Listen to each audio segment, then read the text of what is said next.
I'm telling you right now, this might be one of the craziest stories we've ever had. If you've got a problem, if no one else can help, and if you can find him, maybe you can hire Dave Tomkins. This ain't a movie, this ain't a TV show, this is real life.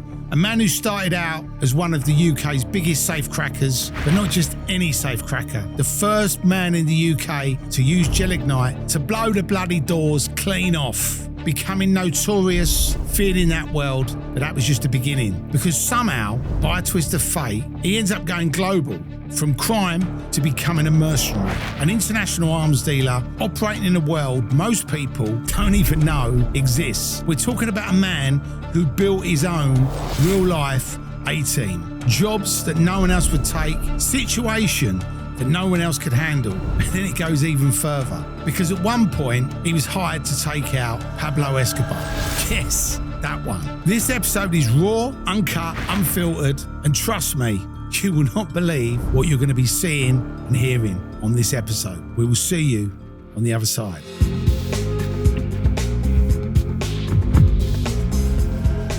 All right, now listen up. These days, privacy's rare. Real security, even rarer. When you're operating at a high level, whether that's business, family, travel, or public profile, you need more than just a bloke standing by a door with an earpiece. You need people who understand risk properly, quietly, professionally, without turning your life upside down. That's where Bradbury's group comes in. They provide high-end security and risk management support for high net worth and ultra high net worth individuals, family offices, and people operating in complex environments where privacy, control, and protection actually matter. We're talking everything from personal protection officers and security drivers through to estate security, counter surveillance, incident response, private travel, concierge support, even super yacht and event security management. Just experienced professionals delivering the right level of support exactly when it's needed. Whether it's long-term protection, discreet advisory services, or rapid response in a changing situation. Bradbury's group are built to adapt and operate properly, security that protects without disrupting your lifestyle. Go check their website out via the link in the description below.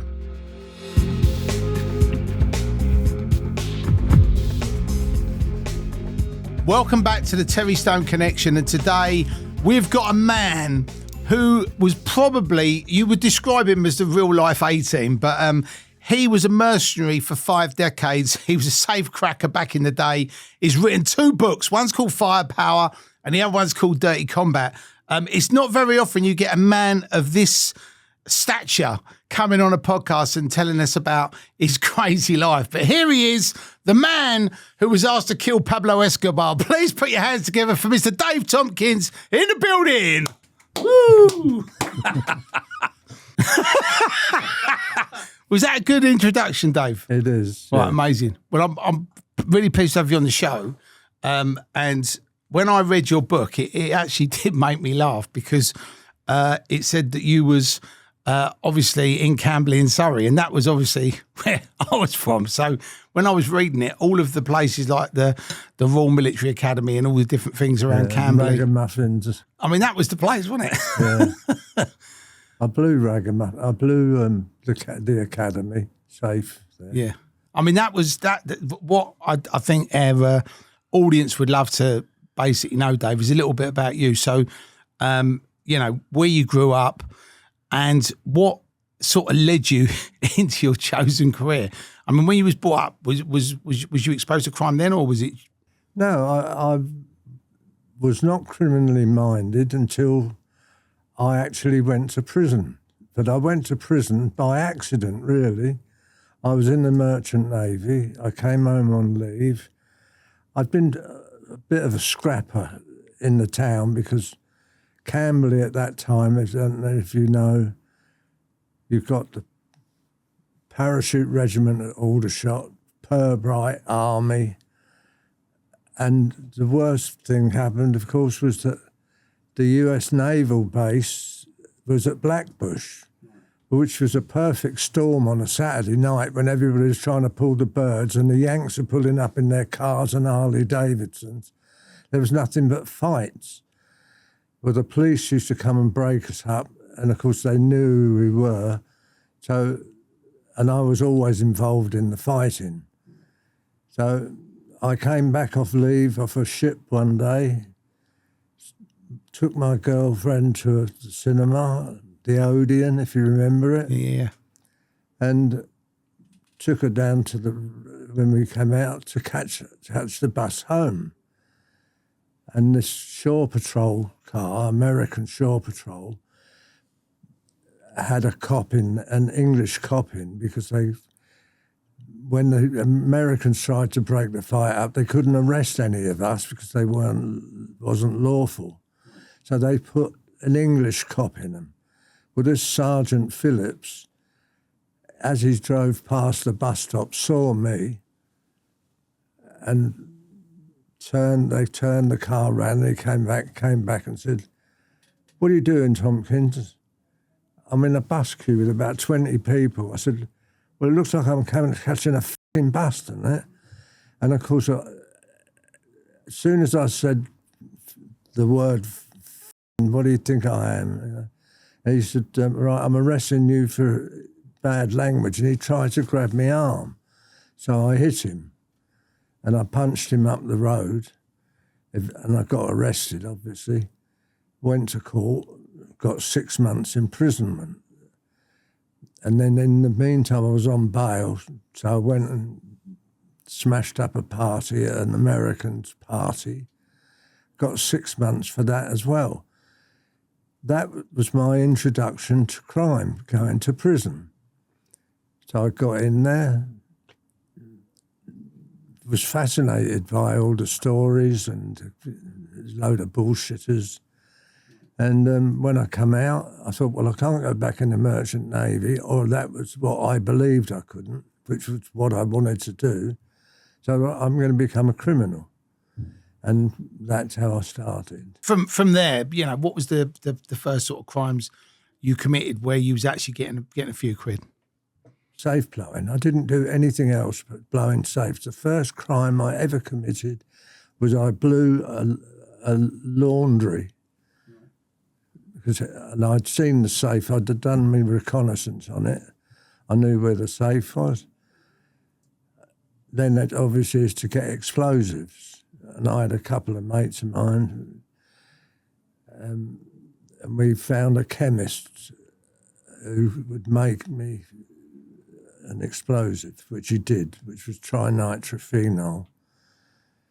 And that was my first attempt. No, I'm working on guesswork. There's no handbook on how to blow them. I thought somebody might have put it on me and you said, "Dave, this is how you do it," and showed you how to do it. I blew the first, that one at the laundry, came open, and there was the money. I thought, wow, this is great. So then I knew I didn't like the explosives because it was made you go yellow. It was like mustard powder. Right. So we went to the quarries up in Devon, nicked some gear out of the quarries, and it was trial and error. But unfortunately, my trials were good because they kept coming open. And it went on, and of course the beauty of it was that I had no criminal record and wasn't known as a criminal, so I got away with it. But unfortunately, to coin the phrase, I shit in my own nest. Right. Because I blew Camberley to bits. So it wasn't. What was the one that you was talking about earlier when you went into the officers? Because there's the Royal Officers training thing there, isn't there? And you were saying that you went in and blew the safe in there. Oh, in the Royal Military Academy. The Royal Military Academy, yeah. Yeah, well, I blew the CPO offices, which is the Civilian Employees Pay Office there. And I literally lived a mile or so from it. And it was in a wooded area. So I used to sit at night to watch for the military police patrols, and they used to be quite regular. But the night we went and done it, it tipped down. I mean, it pissed with rain like you wouldn't believe. Anyway, so I made my entry, and the safe was concreted round and bricked round so you couldn't nick it. And it had a tiny little keyway, and it took me about 3 hours to get enough jollop in there that I felt comfortable with. But there was nothing to muffle the sound, albeit that there was lightning and God knows what. I hit it, and it went with an enormous bang. The door came off, but they'd stacked their coins on a shelf right level with the keyway, and of course it blew them to the back and shot them out forward like a machine gun, and shot all the windows out at the end. It's hilarious. And my mate was outside, kept saying, "How long are you going to be?" Because he was dressed in a mohair suit and was soaked to the skin. And that was that one. And like when you talk about blowing a safe, do you blow the hinges off or No? So what is there like a part of the safe which you target, which is The weakest part of the safe is the door. On any modern safe, they've got relockers. If you hit the safe too hard, it'll lock, and you need the locksmith to come out and open it. Right. So I decided that the best way is take the door completely off, takes all their toys, little gadgets with it. And it went from there. I progressed through the explosives to higher grade stuff and eventually to nitroglycerin, right, which was the ultimate. And I've got the dubious honour of being one of the only people in the UK ever to blow safes with nitroglycerin. Right, so he was the pioneer of that.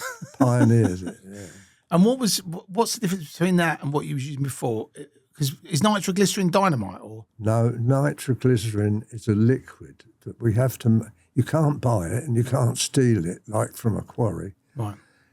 I had to make it, and I'd met somebody, a Canadian, who's called the Yank, who explained what to do. So Blackbush was my manufacturing plant, if you like. Blackbush, the woods and copse. Right.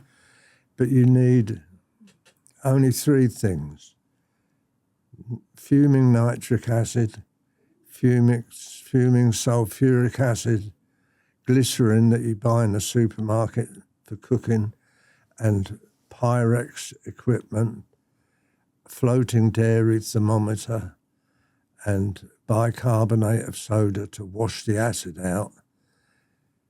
But the beauty of it is, where I told you it took me nearly 3 hours to blow the safe at the Royal Military Academy, the beauty of nitro, it's got some drawbacks in the way you use it, but I could take off the average strong room door from getting in to the door off 90 seconds because you pour it in.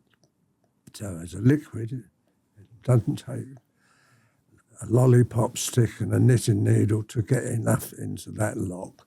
It isn't with a solid explosive. Because that's how they used to nick people, didn't they? If you had a lolly stick or knitting needle on you, you were equipped to cheat, right? You're equipped, yeah. You go in. That is a law as well, because if the three things the normal safe breaker used was condom, lollipop stick, and a knitting needle. You used the lollipop stick first. You thumb the stuff in the keyway and push it back into the lock with the lollipop stick.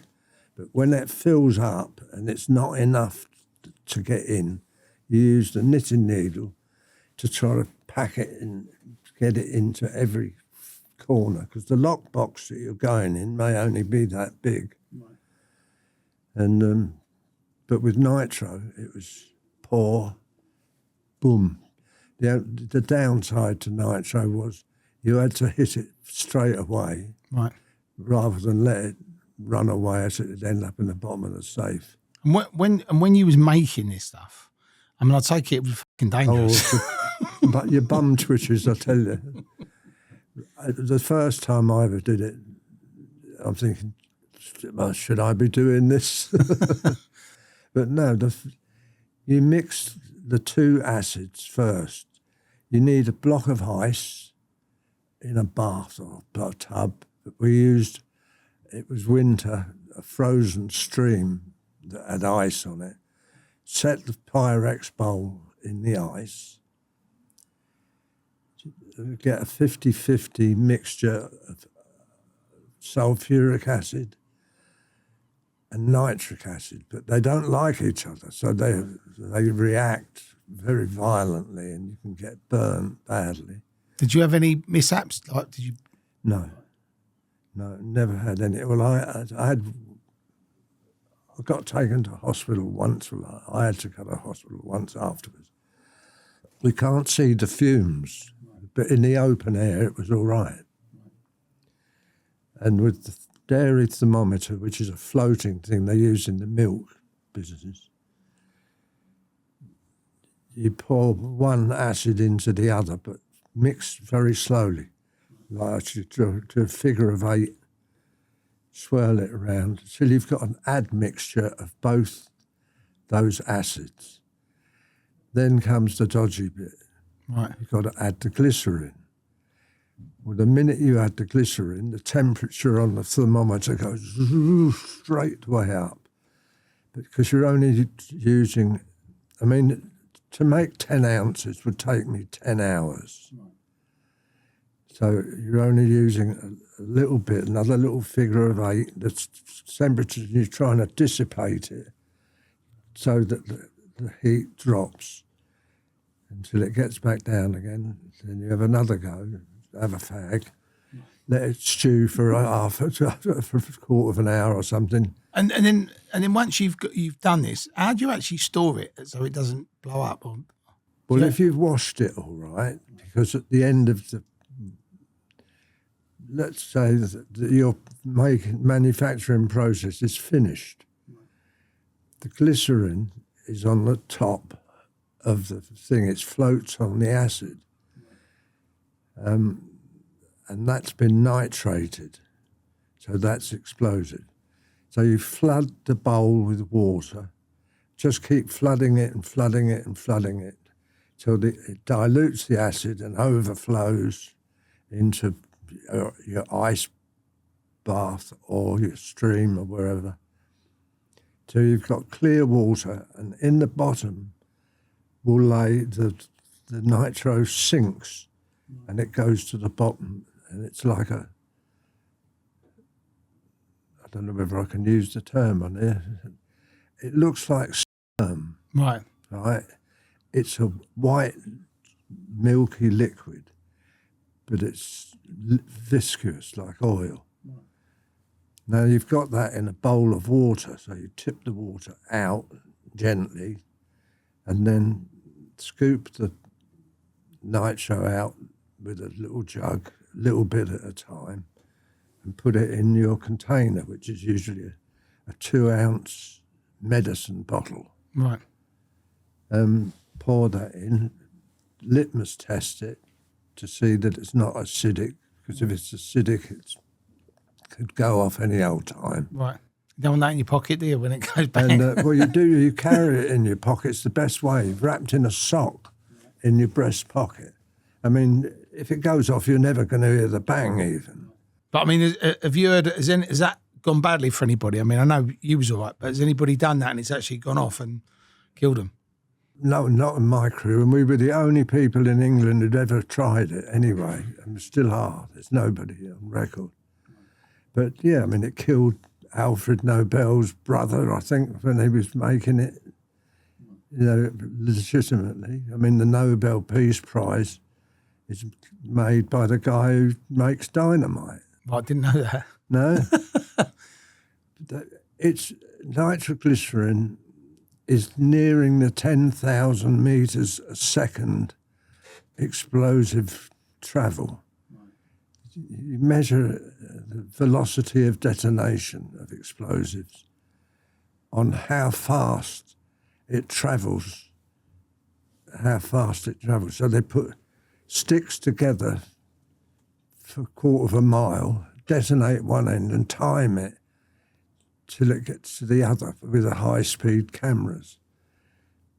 And, the average polar ammon gelignite would be perhaps 7,000 metres a second. But with nitro, you're nearing 10,000. After nitro, you're looking at nuclear weapons. So it's the most powerful non-nuclear explosive there is. We're subject to one. There's one they've synthesised now called CL-20, but it's only made in America and it's not produced for anybody other than the military. And that you was obviously doing these sort of safes and using this nitro. With the nitro, when you detonate it, was it literally like you had to light something, or you just pulled it in and then it just went? To use nitroglycerin, you form a little cup, like a half cup, under the key entranceway, right? So that if you pour anything in it, it runs into the lock, runs down the keyway. And you stick a detonator. You could use a burning detonator, but electric's better, quicker the better. Just put that detonator in the cup, pour the nitro in, and as the last lot goes in, get out of the way, and bang, is it? And you're off.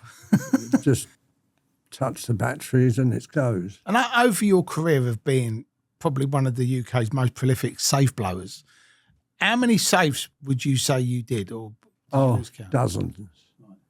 Dozens. I can think of at least 20 in Camberley area alone. In the end, I had the police were going around asking people, have you heard any large bangs tonight? I mean, there wasn't any place. If I walked into a building to buy something and I saw the safe, it wouldn't be there tomorrow. It would be gone. I was speculating. He was like a safe kleptomaniac. I mean, I used to go to exhibitions, crime exhibitions, manufacturers, Chubb, Stratford, John Tans, and get all their brochures and look to see, and they give you all the specifications so you know what's what. Looking at it, I did, and I'm thinking, that's 4 ounces, right. 6 ounces, So it became a real hobby of mine, if you like, and I loved every minute of it. And without actually telling us which one, what was your biggest haul? 20-odd grand. What we're talking, the 70s or the 60s? 70s. Yeah, the 70s. I mean, that was a lot of money. That was a lot of money then. I mean, and that was abroad as well. I did that in the south of France, that one. But, yeah, I mean, we were youngsters, and I think the average wage then was £5 a week on the building site. I'd go out at night and get £2 grand, £1,800. So we could shop at Cecil G's, buy cars, and we had a playboy lifestyle, but we never aimed. I always picked places that I thought I could get out of and away. Old Bill couldn't come up the railway lines. I mean, I'd travel. I've gone from Camberley, gone through the military academy, and ended up in Maidenhead on foot at night, through fields, across the odd road, railway lines. There's no Old Bill on the railway lines, and that was our way out and back. And I never got caught and never, ever been charged with stealing anything. Right. I've always been charged with conspiring because they didn't have enough evidence. We were forensic savvy. I'd changed clothes. We had, in the college woods, we had plastic dustbins with changes of clothes in, washing gear. Right. So we could come out dressed up, and if they ever, and they're always pulling us, clean as a whistle, nothing on our clothes, even though there should be. It's all in the oven that's going in the washer or in the burner. And when you got nicked on the conspiracy, was that for the thing in France? Or was no, I've only ever been done for conspiracy to cause explosions in the United Kingdom and conspiracy to steal from safes and strong rooms. They've never had enough evidence that any job that has been done by me or my crew. So, but they've amassed evidence that our lifestyle, where we were evading police, wasn't the normal civilians. And we got done, and they found my books that I studied, safes, and it was enough to get me a conviction. Wow. And the France job that you was talking about, French, yeah. What made you sort of leave the UK? Was it because you got a tip off? Yeah, because after I got the second lot of porridge. Oh, so the conspiracy thing, that was what made you then go to France because you got arrested. So after the second lot of porridge I did for it, the guys, we've all come out and they said, right, what are we going to do next? I said, I am not blowing another safe in this fucking country. I said, we might as well leave it. Every box, wherever it is, could be Sheffield. They'd come straight to us because there wasn't a proliferation of safe blowers. They'd all given up because they were manufacturing them to the point where Polaram and all the normal gelignite blowers that used to be couldn't open them. But with nitro, I can open anything. And they couldn't get it, didn't know how to make it or wouldn't make it. I mean, I've told people how to do it and they go, you must be fucking mad, and just wouldn't touch it. So I said, I'd got a job. I started up my own company, fire protection. And when the last one came out of jail, he came and said, right, ready to rock and roll again. And I said, no, work abroad, I'll come. But thieves are parochial, they like their own backyard, don't they? We know London, we know this. Don't know anything about France or Italy or anywhere. I said, look, everything's in our favour. Old Bill over there don't know us. In Spain, there isn't even conspiracy law. I said, so if you want to work abroad, I'll come with you. I'll pack up my company and come with you. And so eventually 2 of them went on a robbery in Bristol somewhere with a shotgun, got 12 years. That left a couple left that I knew. And I said, they come and said, right, we'll work abroad. So we manufactured our stuff over here, had a courier, the guy with the lollipop stick, and he couriered it across. So we went over clean and just went looking. And, we'd find like Miko ice creams, a big like walls over there. There's a Miko ice cream factory over there where all the lorries come in and load up.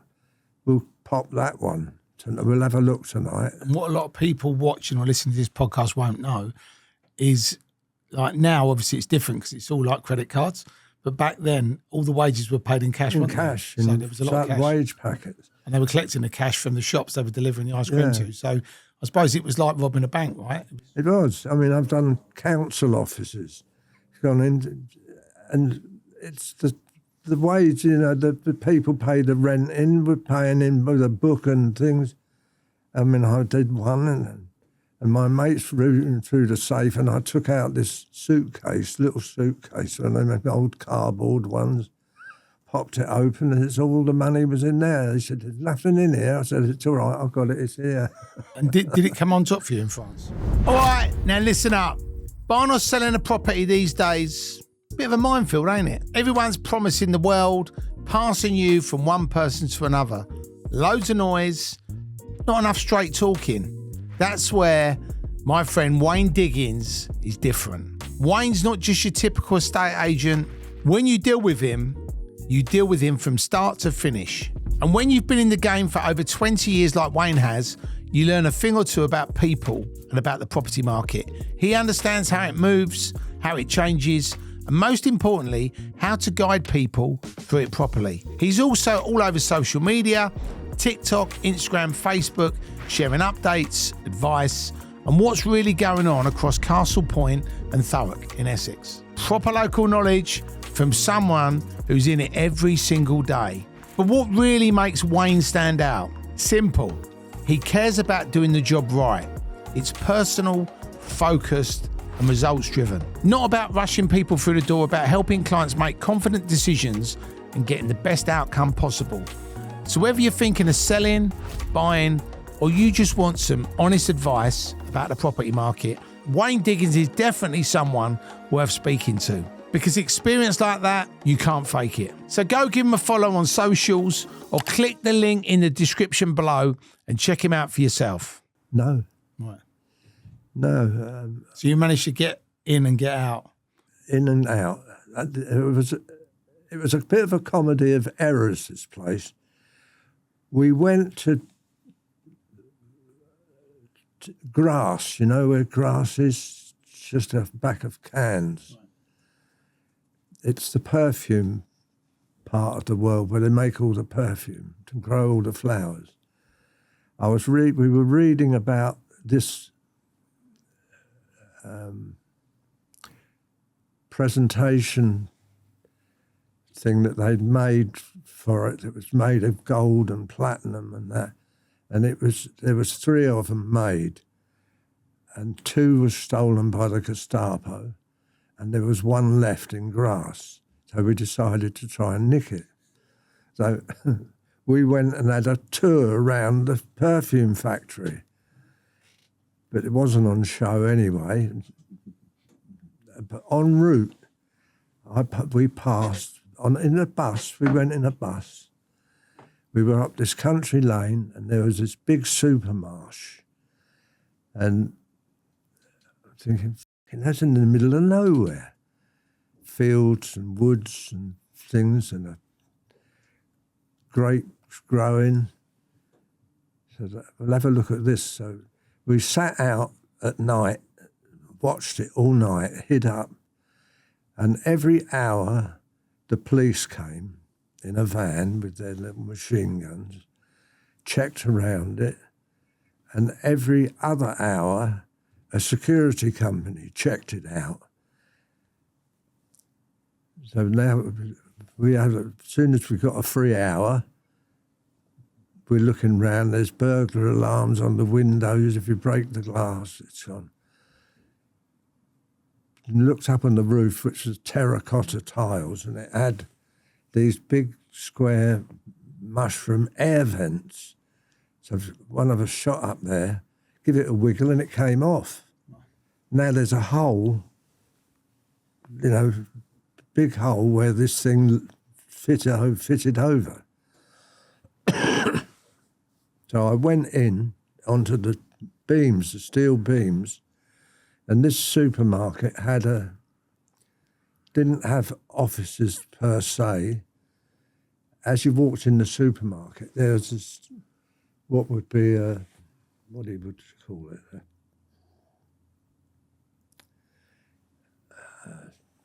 a raised area where their office was that overlooked the So it was sort of like a raised platform, so they could look over the whole store. That overlooked the shopping centre, shopping area.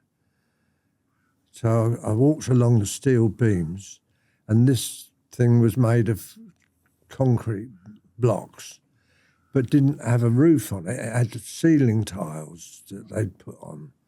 So I flipped a ceiling tile up to have a look, and there's this dirty, great big safe, about 6 foot tall, which I stepped down on and got in and had a look. And I said, right, this will do. We'll blow it from up here. So we waited till there was our clear hour came, and then straight in. And I went in there, and I give it 6 ounces, this box, and it was a big one. The shank of the key was hanging up with some other keys, but it had the key part, the missing. It's unscrewed, so they take that away. Right. I said, this is going to go some. And it had plate glass windows, and I said, well, we're going to have to be a bit fast when we get out of here, because when they come and have a look, the windows are probably going to go. Anyway, I blew it. The windows didn't go, but it chucked out. All the cash boxes were on the floor, and boxes of 50 franc coins, which we couldn't carry. They were too heavy. So we took it, and then we decided, right, get out, give ourselves 2 minutes in, and we were away. Didn't hit the road, but hit the fields and great vine places. But everybody in France has got a dog. Right. So we're going on farmland. But these dogs can hear you for miles, and they're all going, woof, woof, woof, woof. So in the end, I said, right, let's get out on the road. It's a country lane. There's 3 of us.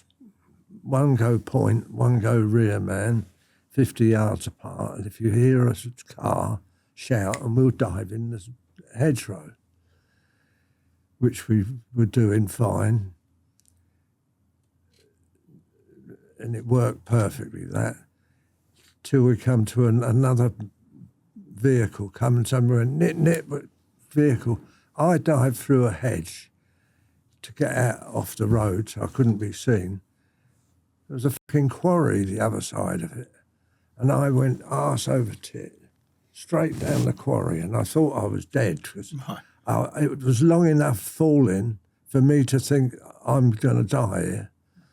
And I went straight into a big, but it was an abandoned quarry that had overgrown with time. And I went straight into a tree and crashed through the tree, and a fork in the thing stopped me hitting the deck. And I was upside down and broke my ankle. It locked in the thing, and so I thought, the pain was horrendous. Then I could hear my mate shouting, Dave, where are you? Are you all right? And I said, no, you'd have to come and get me out of here. So they found a way down, got me out, but I couldn't walk properly. And so I said, look, we can't walk through this little town, little village. It's now getting like dawn, where people are opening their shops, butchers are putting out their stuff on things.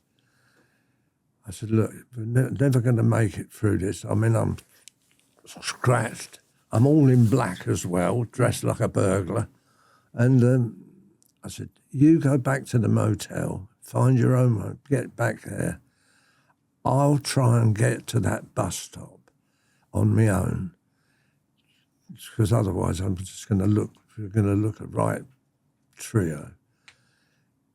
So I got to this bus stop, and the buses are coming, and I'm not getting on it. And this butcher, it's a shop, keeps seeing me. He's just, and he's not taking that much notice, but he can't miss me. So I'm thinking, right, I've got to move again. But the pain was absolutely excruciating. Anyway, I made it to the pavement, and nailed myself along the wall to this little bar that was open for the workmen. So I went in.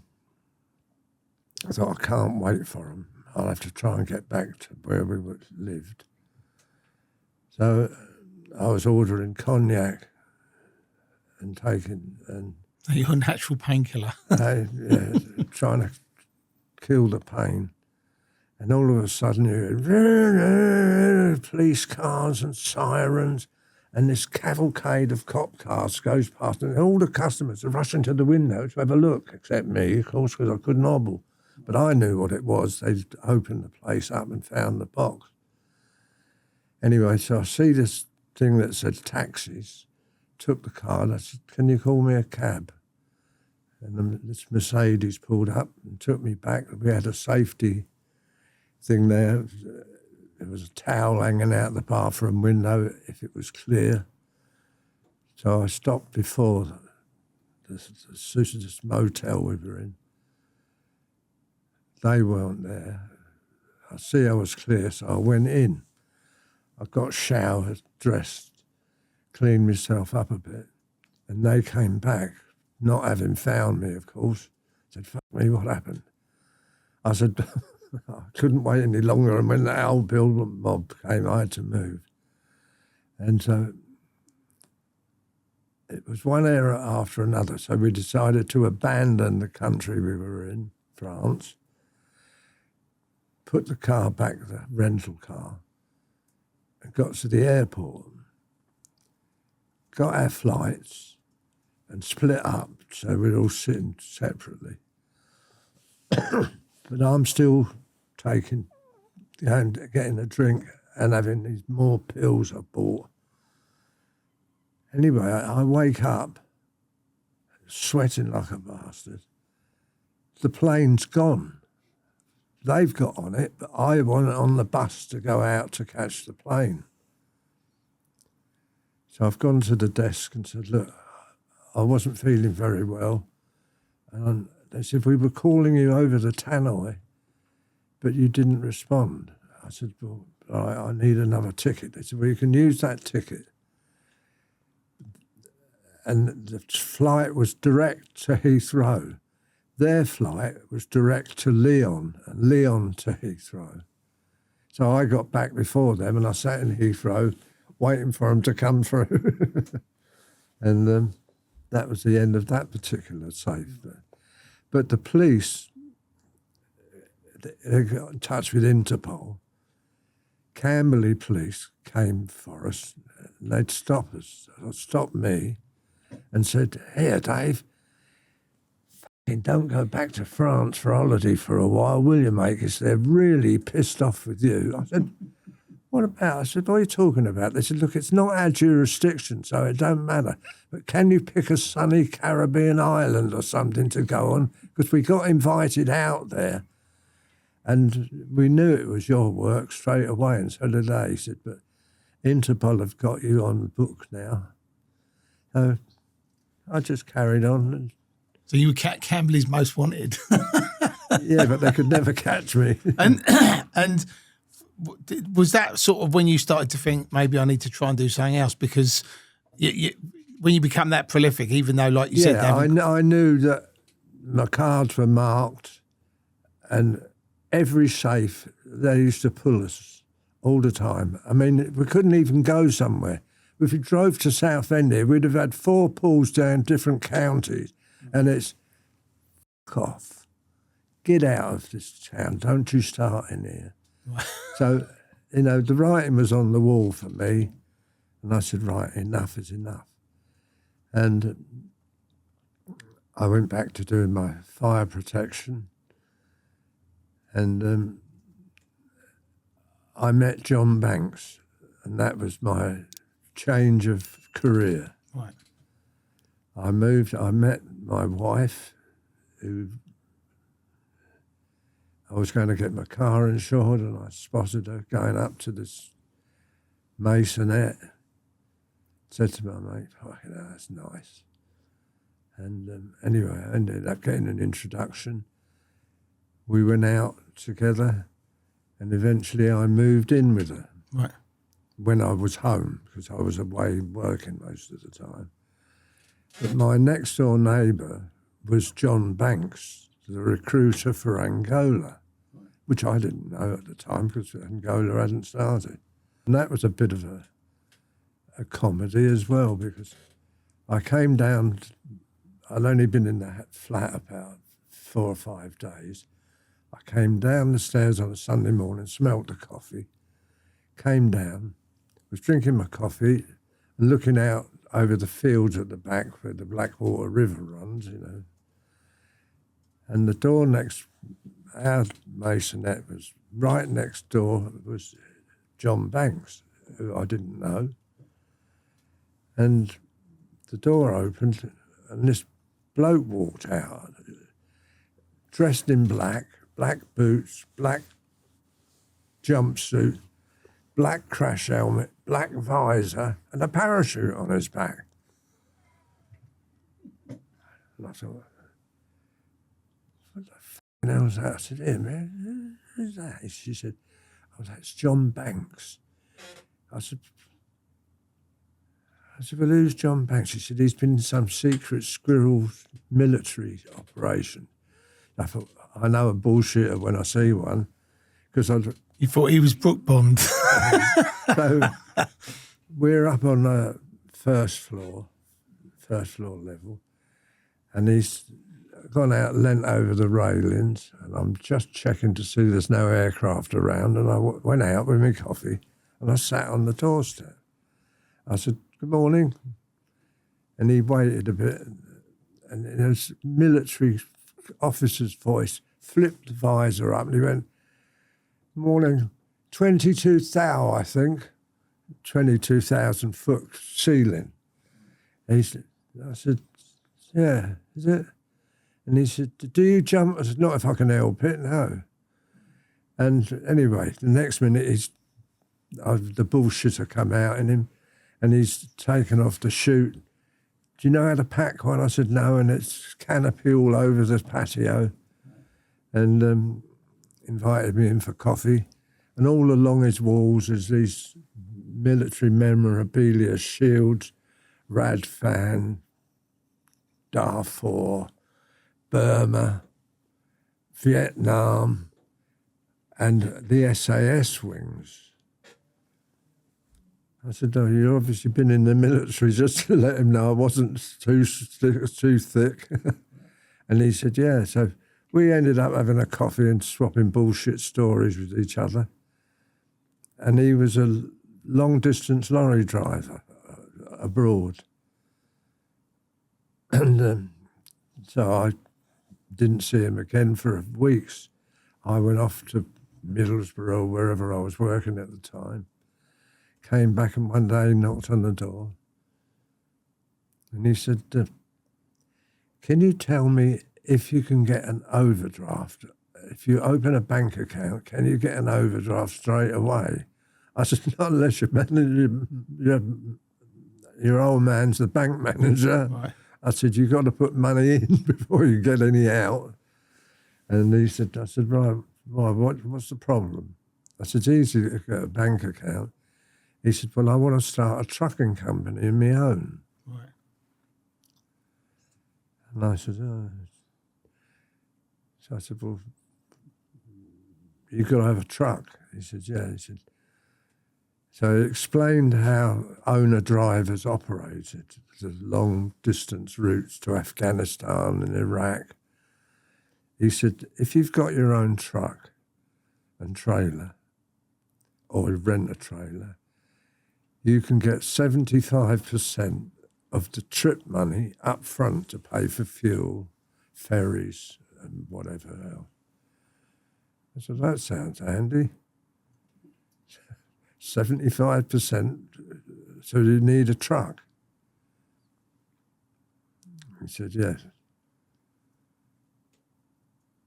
So the thing was to get a truck. Now, the first truck we managed to get was a Wool's ice cream truck, AEC Mandator. We bought for 600 quid. Now, we haven't got a trailer, we haven't got any insurance. We bought this thing, painted it red and called it the Baghdad Flyer. Right. And so we've shot the front unit, we haven't got the back. But the trucking business, you can rent, because they know the drivers don't get paid till they go. you can get a 24-hour truck rental and pay after 24 you've got it after 24 hours. So we rung Rentco, which rented the trucks, got a 24-hour, and we were phoning around because he had all the connections, and got a job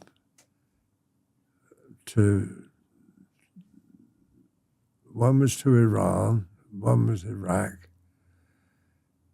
and then there was another one for somewhere. So we loaded up the first one, and suddenly £1,800 has come into our bank account, which we started with a tenner. Right? So we parked it down the side of Laundry Lane by the Royal Military Academy in the lay-by. I've got no permits, so I had to forge permits. Now we've got 1,800 quid, so we've got another driver, and we rented one from Gulliver's Travels in Bristol, rented another trailer, parked that in the lay-by, and we did it 3 times. So we had about 6,000 quid in cash, less the rental, and got 3 loads, and off they went. And I'm sat there with a notepad in his kitchen with the new company and a phone, and that's it. That was the office. It went fine for about 5 or 6 days, and I get a phone call from Mick Butcher, who's driving the rental Gulliver's Travels Volvo. I said, "What's the problem, Michael?" He said, "My load has just disappeared over the side of a mountain." Oh, fuck it. I said, "What?" He said, "I jackknifed coming round the bend up the Tarsus Mountains." He said, and the trailer was hanging over the edge and was going to take the trailer with it. Gravity was going to get the better of it. So he said, I pulled the pin and let the trailer go. He said, and it's about 1,000 foot down. So I said to him, well, give me a phone number where you are at this little motel. And I'm trying to figure out what I'm going to do for the best. We've just lost this customer. Is not only lost the trailer, we've lost the cargo as well. So I phoned to the guy who he'd got the job from, which was another bloke like John who'd got it, subbed it out, nicked a couple of £100 out of it, and subbed it to us. And he said, "Oh, I don't want to know about anything to do with that." I said, who were we carrying for? He said, Kuhn and Nagel, which meant nothing to me. Right. But Kuhn and Nagel was one of the biggest freight forwarders in the world. Right. And I'm basically a very honest person. I don't want to rip anybody off. I mean, I pull all the strokes in the world to get work. So I phoned Kuhn and Nagel and said, could I speak to the transport manager or whatever, freight forwarding manager? And he said, I got this bloke on. And he said, yes. I said, right, it's TransAsian Express here. Sounded like we were a big company. I said, we were pulling a load for you, but there's been an accident. He said, hold on a minute. He said, you're not pulling for us. He said, we haven't got any transport going to TransAsian Express. I said, no, you might not have. It might have gone to this other company. But it's gone, we've pulled it. He said, oh, it's been one of those pass the parcel jobs. And I said, I don't know. Anyway, he said, all right, I'll call you back.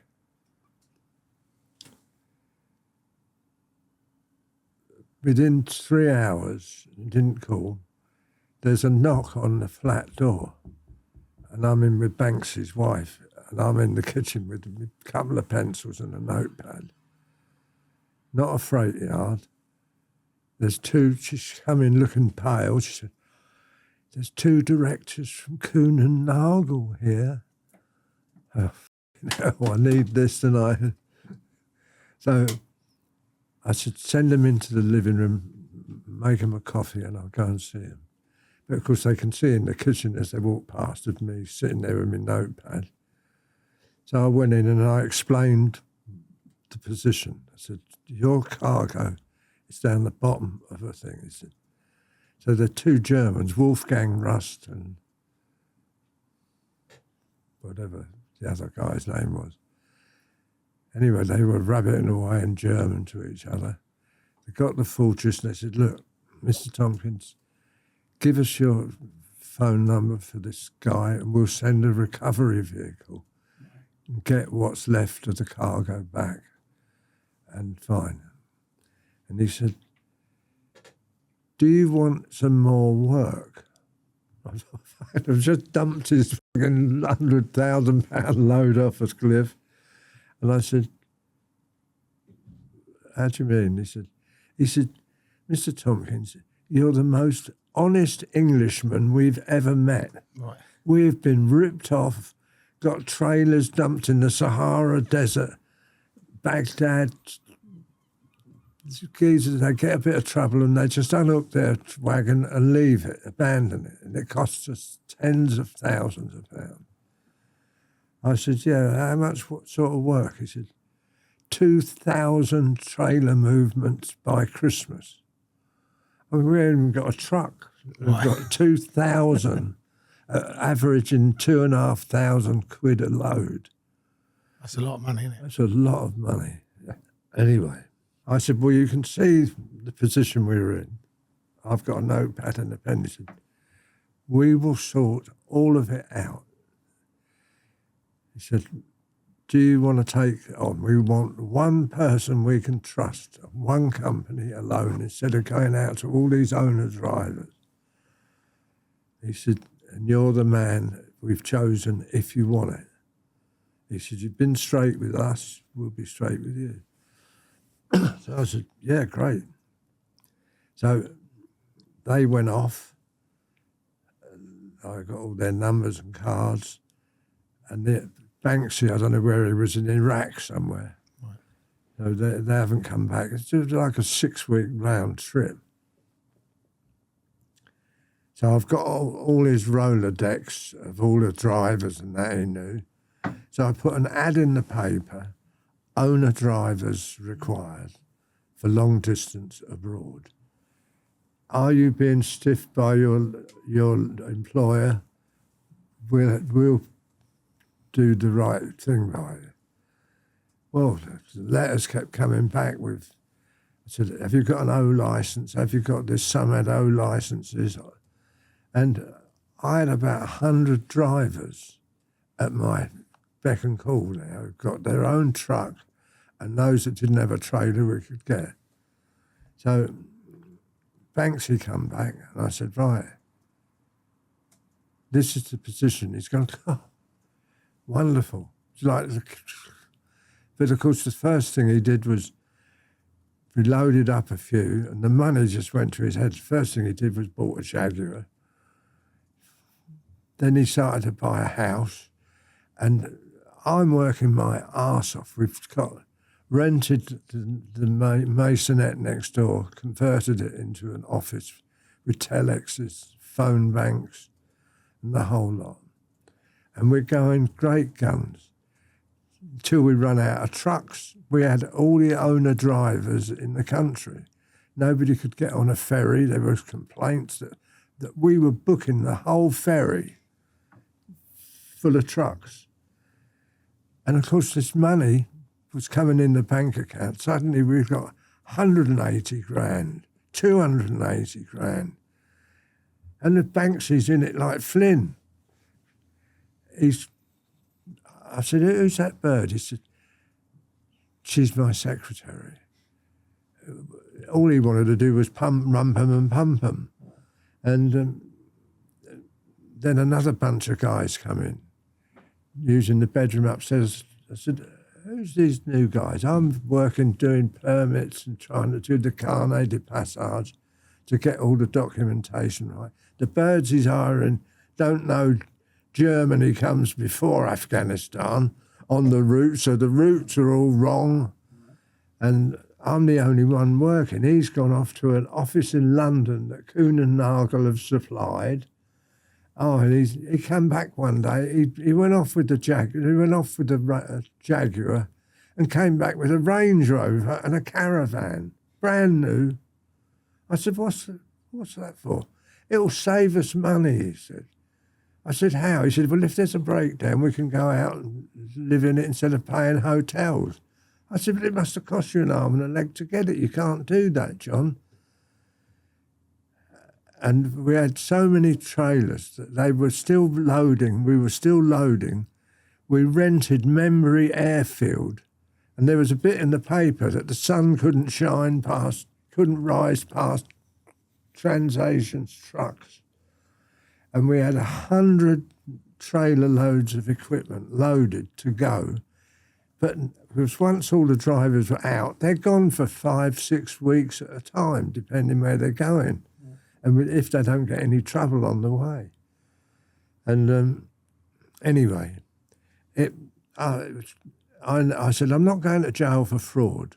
Tell you now. You're ripping the arse out of this thing." So we had a board meeting. I said, "I want the minutes taken.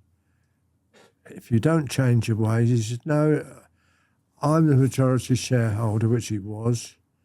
He had 50%, his wife had 10%, and I had 40%. So I said, "Right, here's my resignation now."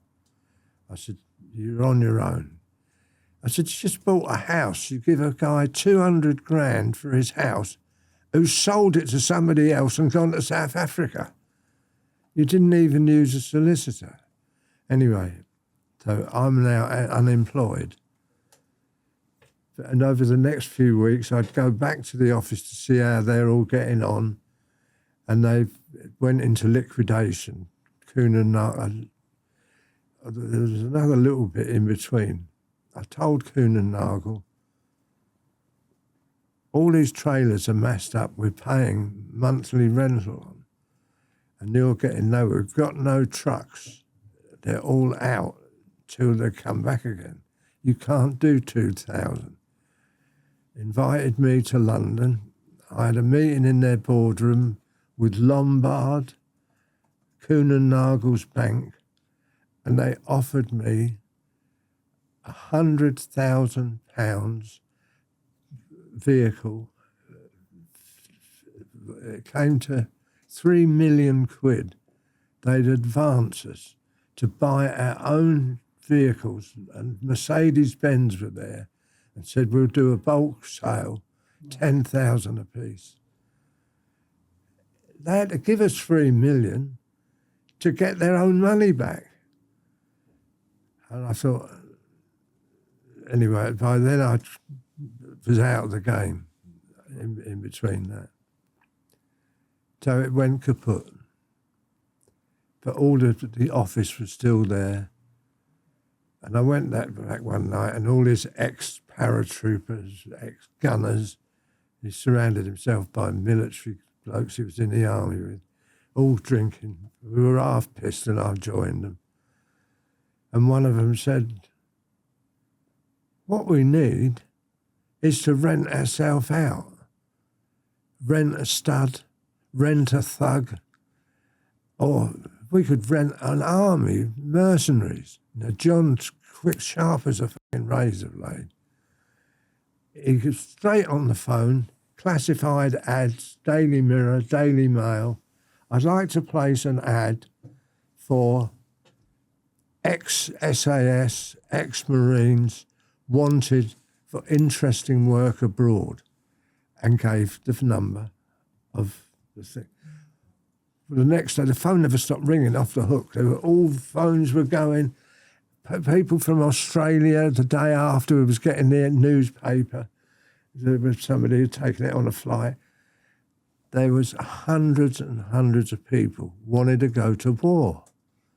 Oh, John loved it, didn't he? But he's such a bullshitter. He was Walter Mitty, the number one world Walter Mitty. He's still alive now. He's still alive? He's dead.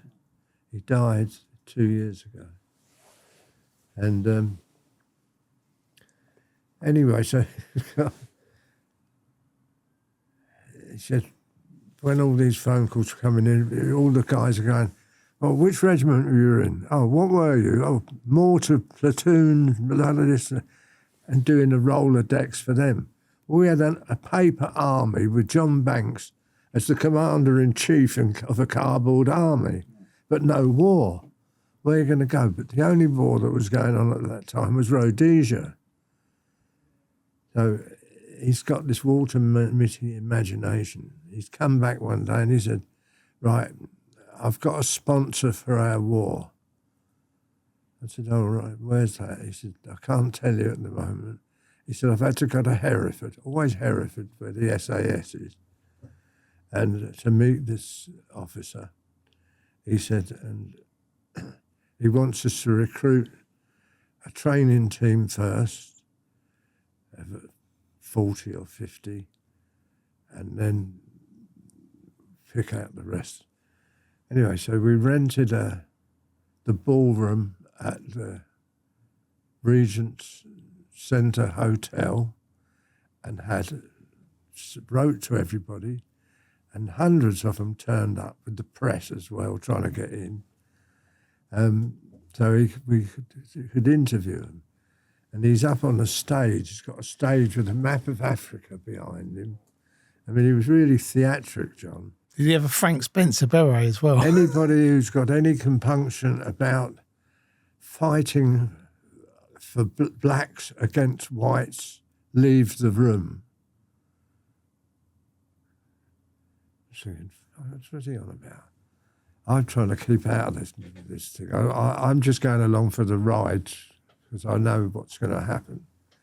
It's bullshit banks again. A few Rhodos and South Africans got up, slagged him off and fucking walked out. And he went into this spiel about training in Mozambique and Zimbabwe, not Zimbabwe then, and wouldn't tell us where the war was, which was quite obvious it was in Rhodesia. But for the opposite side, for the enemy, for the guerrilla armies of Zipra and ZANU. And anyway, it broke up. We've got all the paperwork together. And now what he's done to get money to subsidise this fantasy, he's selling off all the stuff that he's got through the transport company. I mean, I tell you, remember Green Shield stamps? Yeah, of course. Well, we rented so many, they gave us a box of books of them. What? And some of them were for a car. You could get a car. Washing machines, televisions, whole books. You know, you got one, you know, we're paying them that much money. They gave us a box of them. So he's selling all this stuff off. And he's put them all in the hotel at Heathrow.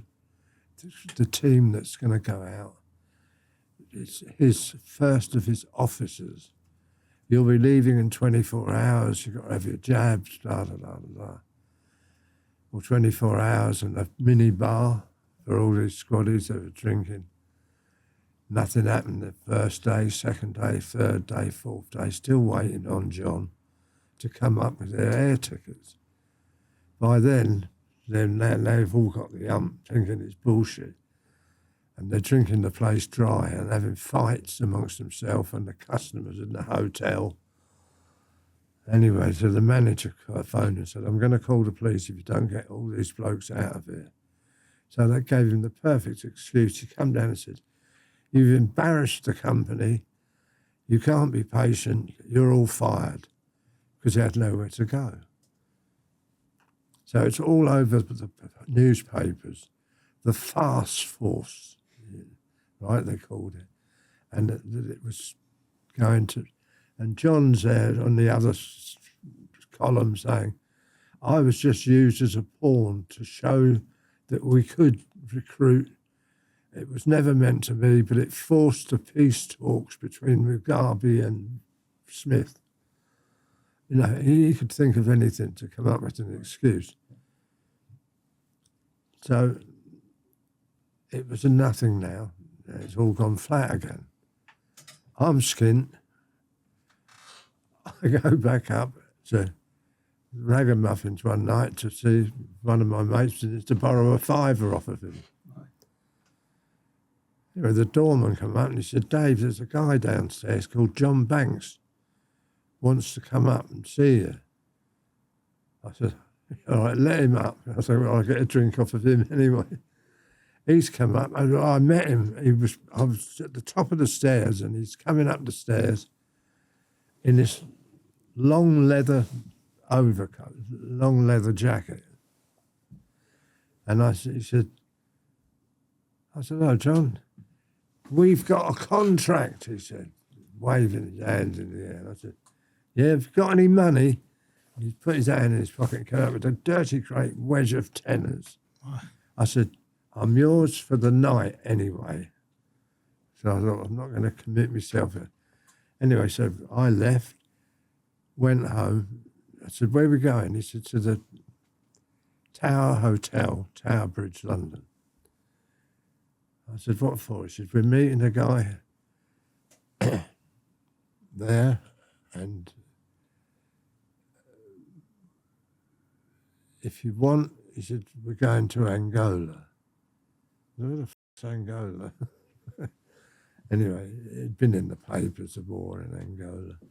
It ended up, I met this Nick Hall, who was a courier from Angola for Holden Roberto, who was the president of the Northern Angola. And he was the one with the money that was paying Banksy. Anyway, I was skint. We had the phone bill to pay or something. And he said, you're going to come in with me, John? And I said, I don't want to recruit. I want to go to the war. I want to go there. Because I'd asked the place, I said, got any empty banks there? You know, they left any money in? I was thinking of blowing boxes out there. And so within 24 hours, I was on a flight to Angola with 21 other guys.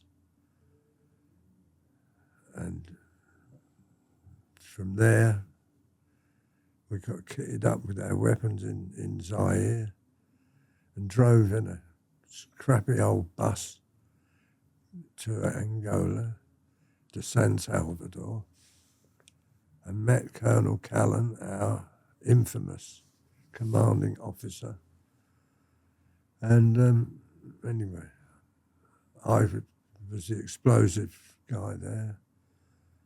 I blew the bridges he wanted, houses he wanted blown up, or anything else that's come to mind.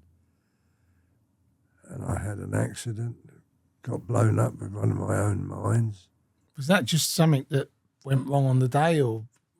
No, we'd selected an ambush place, an ambush position, to take out a FAPLA, which was the enemy, MPLA, column of troops that were coming down in trucks.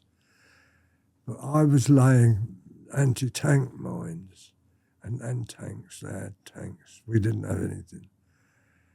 For about a mile or two before this ambush place, but wherever I laid them, they got a bulldozer, armoured bulldozer, and were digging up a foot or two of the ground in front of them, pushing it to one side.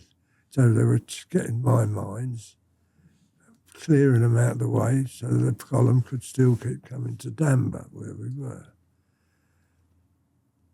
So he called me in one day, Callan, he said, explosive, can you blow that bulldozer up? I said, yeah, I can blow it up if you can get me to a place that's suitable. Anyway, so we selected, or he selected, an ambush site. The roadway, I mean, they're all unpaved roads, dirt roads. And the savannah, that's tall savannah grass, grows 6-7 foot high. It was fucking acres and acres of it, but it's like bamboo. Right.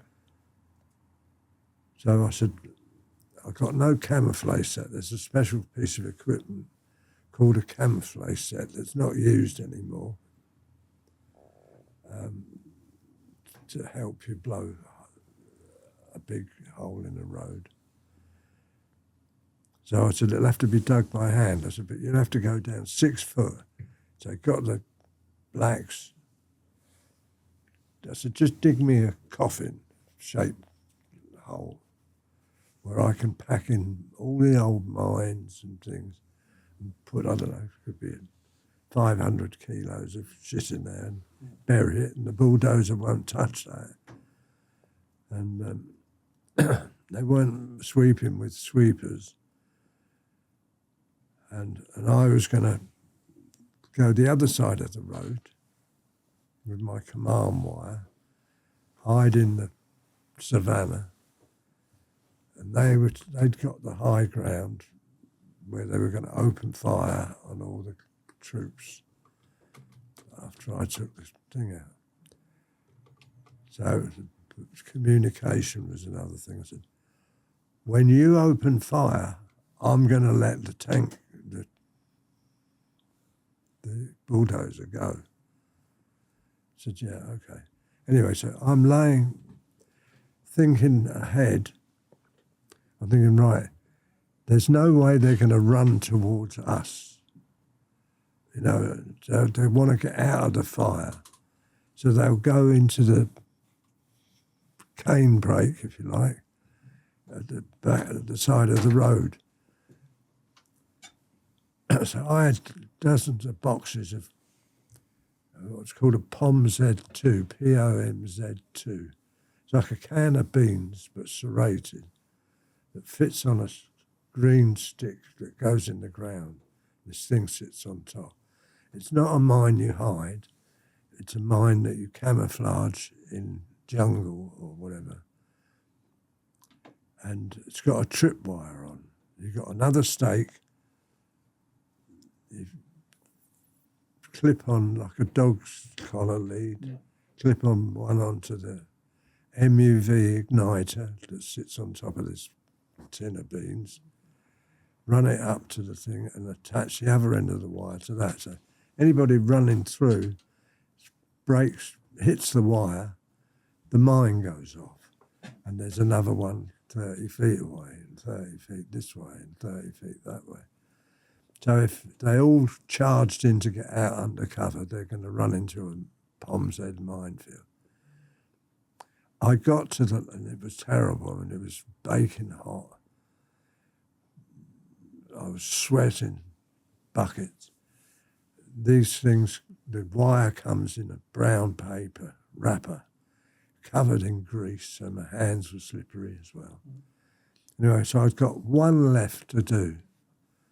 And I had it tucked under my arm and I was cleaning my hands and I'd walked away. So I'm actually 30 feet from the last mine. As my last stake. Now I've put one there and I'm walking to a rain gully. Just put the last one in.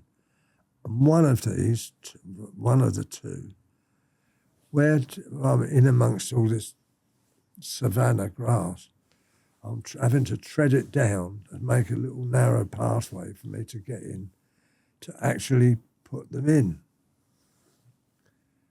And what I think happened was that the bamboo bit was springy and one sprung up because it was all greased. It usually takes 2.5 pounds of pressure. But I think it was a little short, stubby wire that they had as the safety. It went off. Now I'm maybe 50 feet away, but it hit me up the arse and the back of my legs, blew me into the rain gully. Anyway, long story short, I end up in hospital in Zaire, have a nice operation, no anaesthetic, painful. Anyway, I spent a week or so there. Got discharged myself. because they don't feed you. You've got no food there. If somebody don't bring it in, you starve. And I went back to Angola to join the rest of the crew. Well, a lot of them were leaving. They had enough. But by that time, of course, the massacre at Michaela had happened. We had dozens of dead. Anyway, eventually it came to a point where there was about 20 of us, 30 of us left out of another batch that had come. But there was still 40,000 of the other side, plus tanks, Katyusha rocket launchers. We had nothing. You know, we might as well have had catapults. We could have been there 10 years and we wouldn't have made a dent in them. Anyway, so it wrapped up. I flew back home, spent a year walking around pushing a Tesco trolley because I couldn't walk very far. I had to have the hospital all day because it blew a crater like that. It's like a bullet wound. Right. What was that, in your leg or? It hit me, the big one that went in my pelvis, where my thighs joins my arse. It went straight in there and it stuck in my pelvic bone. But she had a job to get out. They had to cut me down, cut me open again just to get to it. And lots of little bits in my back and my legs, which caused great fun in America, going through the scanners, because I still had it. They left all the small bits in because they said that we'll have to do more damage to the muscles than it'll be worth. And they're just floating in there. So I came home and recuperated, went back. At that point, Dave, did you sort of think, maybe I don't want to do this again, or did you actually get a taste it's for gone it? through my mind that this mercenary game ain't all it's meant to be up to. I said, a fucking joke, isn't it? But it was so much wrong there, and I could see it. I mean, I'm not stupid. I'd been years creeping around bushes and doing robberies. No, I knew how to move about. I mean, his idea of, Callan's idea is, right, we're going to Danber, no lights. Instead of masking the lights, he went around with a hammer and smashed them all in. I mean, so you're driving in the dark. I mean, right, so you don't want the lights on, but at least have a slit or something. Terrible. No leadership quality. Peter McAleese was the only leadership that we had. He was ex-SS, wasn't he? Yeah. Was he Iranian embassy as well? No, I had a couple of them in because I remember the name, and I don't know why I remembered that name. Yeah, Peter. He died last year. But Callan realised that he was a threat to his leadership. I mean, he was the commander-in-chief of all of northern Angola. He was fearless, Callan, totally fearless, but ridiculously fearless. You couldn't believe it. He'd just go marching into their camp and shoot the shit out of them and run. But anyway. But is he still alive, Callan? Eh? Or was he dead as well? He was executed by firing squad, along with 4 others. Was that in Angola as well? In Angola. We had a war crimes trial. Wow. I bet you're glad you weren't there for that. The others got 30 years, 40 years. The Queen and the Prime Minister were all trying to plead for him.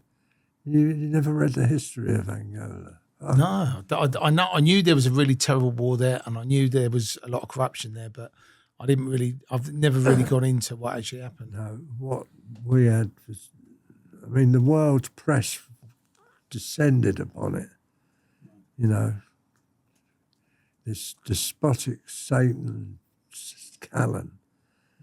And, I mean, they made a real meal of it. It was a big show trial. It's on tape, videos, you can still get it. And anyway, so that was the end of that. So Banks now got the flavour of war because he's never had to go there and do anything. And he wants to start a bodyguard company, hiring himself out to executives. And that didn't work either because Special Branch, now he was notorious. Special Branch just went and told the company, look, mate, this is who this guy is. They go, oh, fuck, we're not having nothing to do with him then. And where did I go from there? Oh, I went Afghanistan, Pakistan, Rhodesia. I went from there to Rhodesia. Croatia for the Balkan War. So basically, whenever there's a war, I went. and was there one particular side that you'd be on, or would it be the one that paid the most money? No, it'd be on the side of the angels, on the good side. I didn't know. I worked for the Croatians, not the Serbs, but the Croats. But they were all short operations. I mean, going there 6 or 8 weeks, getting $20 a month. And I went for the experience. Right. And I was trying to sell weapons as well. Right. Trying to find other avenues. And I went from there, then I went to Pakistan for the Defense Intelligence Agency, the US government, to collect Russian weapons that were being used in the war in Afghanistan. So was the Russians supplying the Afghanistans then? Was the Russians supplying the Afghanistans? Oh, yeah, the Russians were in there. The Russians were fighting with the Mujahideen. Right. The Taliban that you hear of now is the former Mujahideen. And there was an operation, a secret operation, that was running out of Roebuck House, Victoria, London. And it was aviation, finance, something or other, SA. And it was run by a guy, a colonel in the Defense Intelligence Agency. And they were using a pilot, Loftur Johansson, from Iceland, who had a company called Ice Air. And they were flying in illegally because it wasn't the US government, the American government hadn't given the authority to do it. Congress hadn't approved it. Weapons to help the Mujahideen.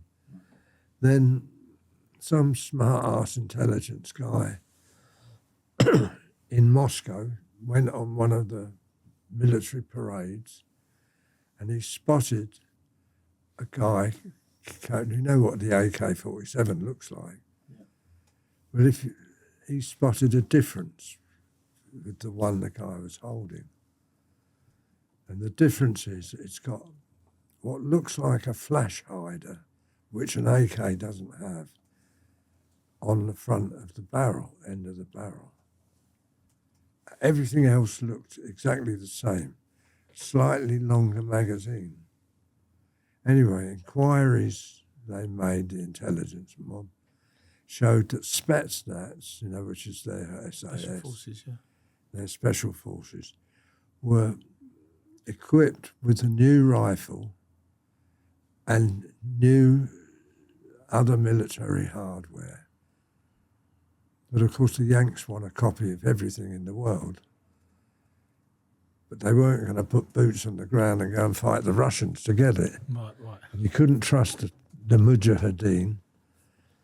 So it went to the Defense Intelligence Agency and they said, well, let's use Mercs they're deniable. If anything happens to them, nothing to do with us, not American.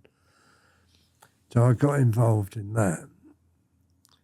And in fact, we got the first AK-47. Right, you know the AK-47. There's an AK-74, which is now the standard issue to the Russians. Now, this fires a very small bullet. The AK-47, the original, is a 7.62 by 39 millimeters. The AK-74 is a 7.62 by 5.54, which is even smaller than the weapons fired by the standard US Army. But this thing is clever. You've got the bullet itself, copper cased. The top of the bullet, if you've got a screw of pliers, you can bend it over and it will flatten out. What? Inside it is a metal core sheathed in another metal and sheathed in lead. So it's got three different things in. With the kinetic energy, when it hits, the first thing the nose of the bullet hits flattens the nose, tumbles it, and three different metallic metals with different weights, all trying to stop at a different time. So one goes this way, one goes that way. If you hit you there, it's goodbye your hand and arm, it's gone. Wow. It doesn't comply with the Geneva Convention. But Russians ignored that anyway, so it's now become standard. We were tasked to get 24 items on a list. The windshield of an Mi-24 gunship, the gunner's cockpit, gunner array, right. 250 grand that was worth to us. Oh, so you had like a little shopping list, like get me that, pay that. We had a 24-item shopping list. Atropine, that's the injections against gas. What was in that atropine? Because they were using all different kinds of chemicals out there. All kinds of things. Did you get all 24? Did you get the whole lot? Oh, you couldn't get near a 24, mate. Right. If a 20, it was. Have you ever seen the Rambo films? Yeah. Where that big fuck-off helicopter comes down, right, and it's got guns and pods under it. Yeah. That's an Mi-24 Hind D. Right. And 3/4 of it is clad in titanium. So the bullets bounce off it. And of course the Mudge didn't have anything to shoot them down, not even though it probably wouldn't hit it anyway. Right. But on that shopping list that you had, did you get the whole lot? no. Oh, right, okay, so you didn't get all of them. No, because it became political again. We got the 24, the AGS-30, which is an automatic grenade launcher system, which the Americans were building themselves for naval use.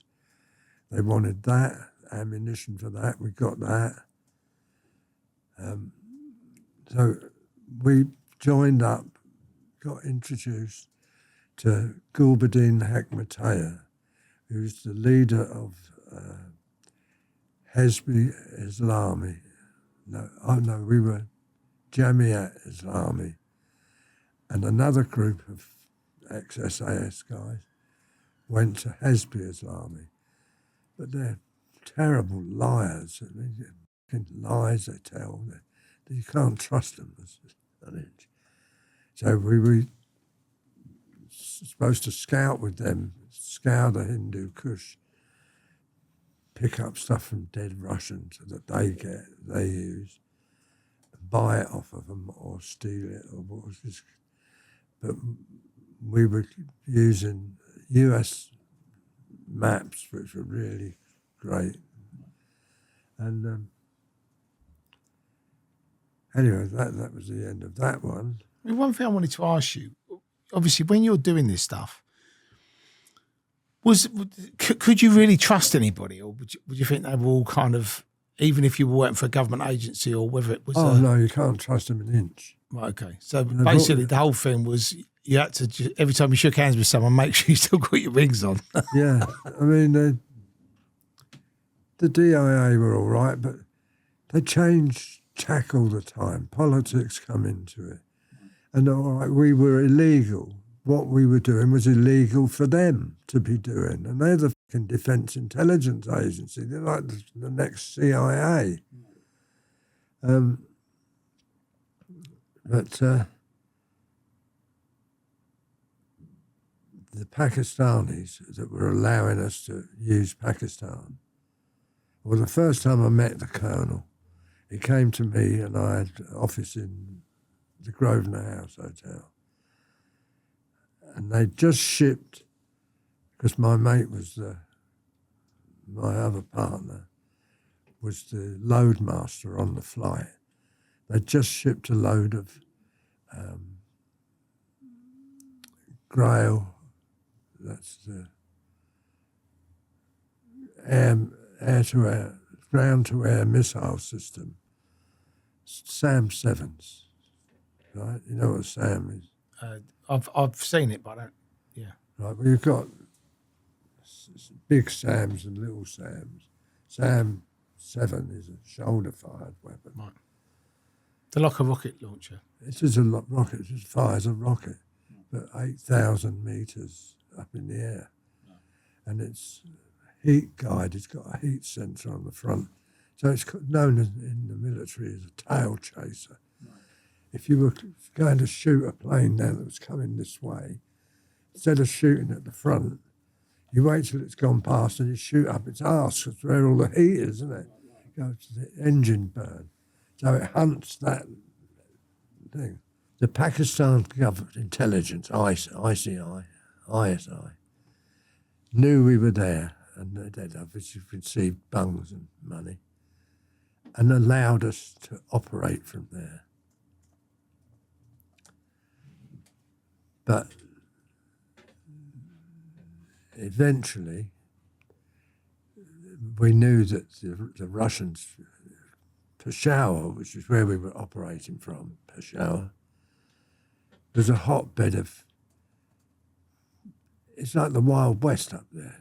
It is. It's the northwest frontier province. It's full of Russian spies. There's Taliban spies, or thing, ISI spies. So everybody you meet, you say, "Hello, what are you doing up here?" "Oh, I'm a religious consultant for some, or whatever." It's built like a brick shithouse and got tattoos all over them or whatever. So it was full of mercenaries trying to find a way to get in the war, but couldn't get in without the Mujahideen, which they'd kill you anyway.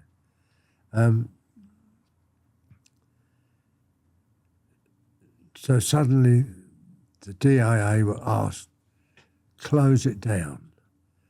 A bunch of guys from Essex, here, bloody Essex, calling themselves, what did they do? They descended upon it. One of the Essex boys, was it? Or was that the code name? Oh, no. I mean, this bunch was a real John Banks water mitty crew. Oh, I was in the one guy, they've come in secretly to go to join the war in Afghanistan. First thing they did was go to the Boozer and hold a press conference in Islamabad for the journalists. And when asked his background, I was in the Rhodesian Foreign Legion, which never existed. Right. And what weapons you use? Oh, we're going to use an M66 missile launcher. So I bet the old Russians were rolling up and laughing, thinking, well, there's no such thing. Anyway, they caused absolute havoc, and the Pakistanis said, right, they've got to go. So everybody's got to go. It's now bringing all the newspaper people are now saying all kinds of stories, they invent. Paid by Libya, paid by Gaddafi, So they shut us down. Well, first of all, the leader of our group, if you like was Sir William Lindsay Hogg, a knight of the realm here. Of course, they treated him lovely, but asked him, look, you've got to shut this down. So the Americans pulled the plug on it and said, right, no more money, no more nothing. We've got a little bit. If we can't work without permission of the Pakistanis. So that screwed me again. I'm thinking, right, no more money. And by then, I'd gone from Peshawar to Dara. You ever heard of Dara? Well, look up on your computer. Dara Adam Kell. Right. You've got Afghanistan, Pakistan, and then you've got a piece of land, or thousands of square miles, right, which is the tribal lands, the Pashtun tribal land. It's the only piece of land in the world that is not governed by any government. I mean, you can't go in there. You're not supposed to go in there. Right.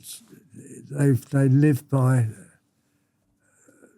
two things: the Quran and Pashtunwali. Yeah. Pashtunwali is the Pashto love and affection. If you upset a Pashtun family, they will pay you back. If it takes them 1,000 years, they will kill you all.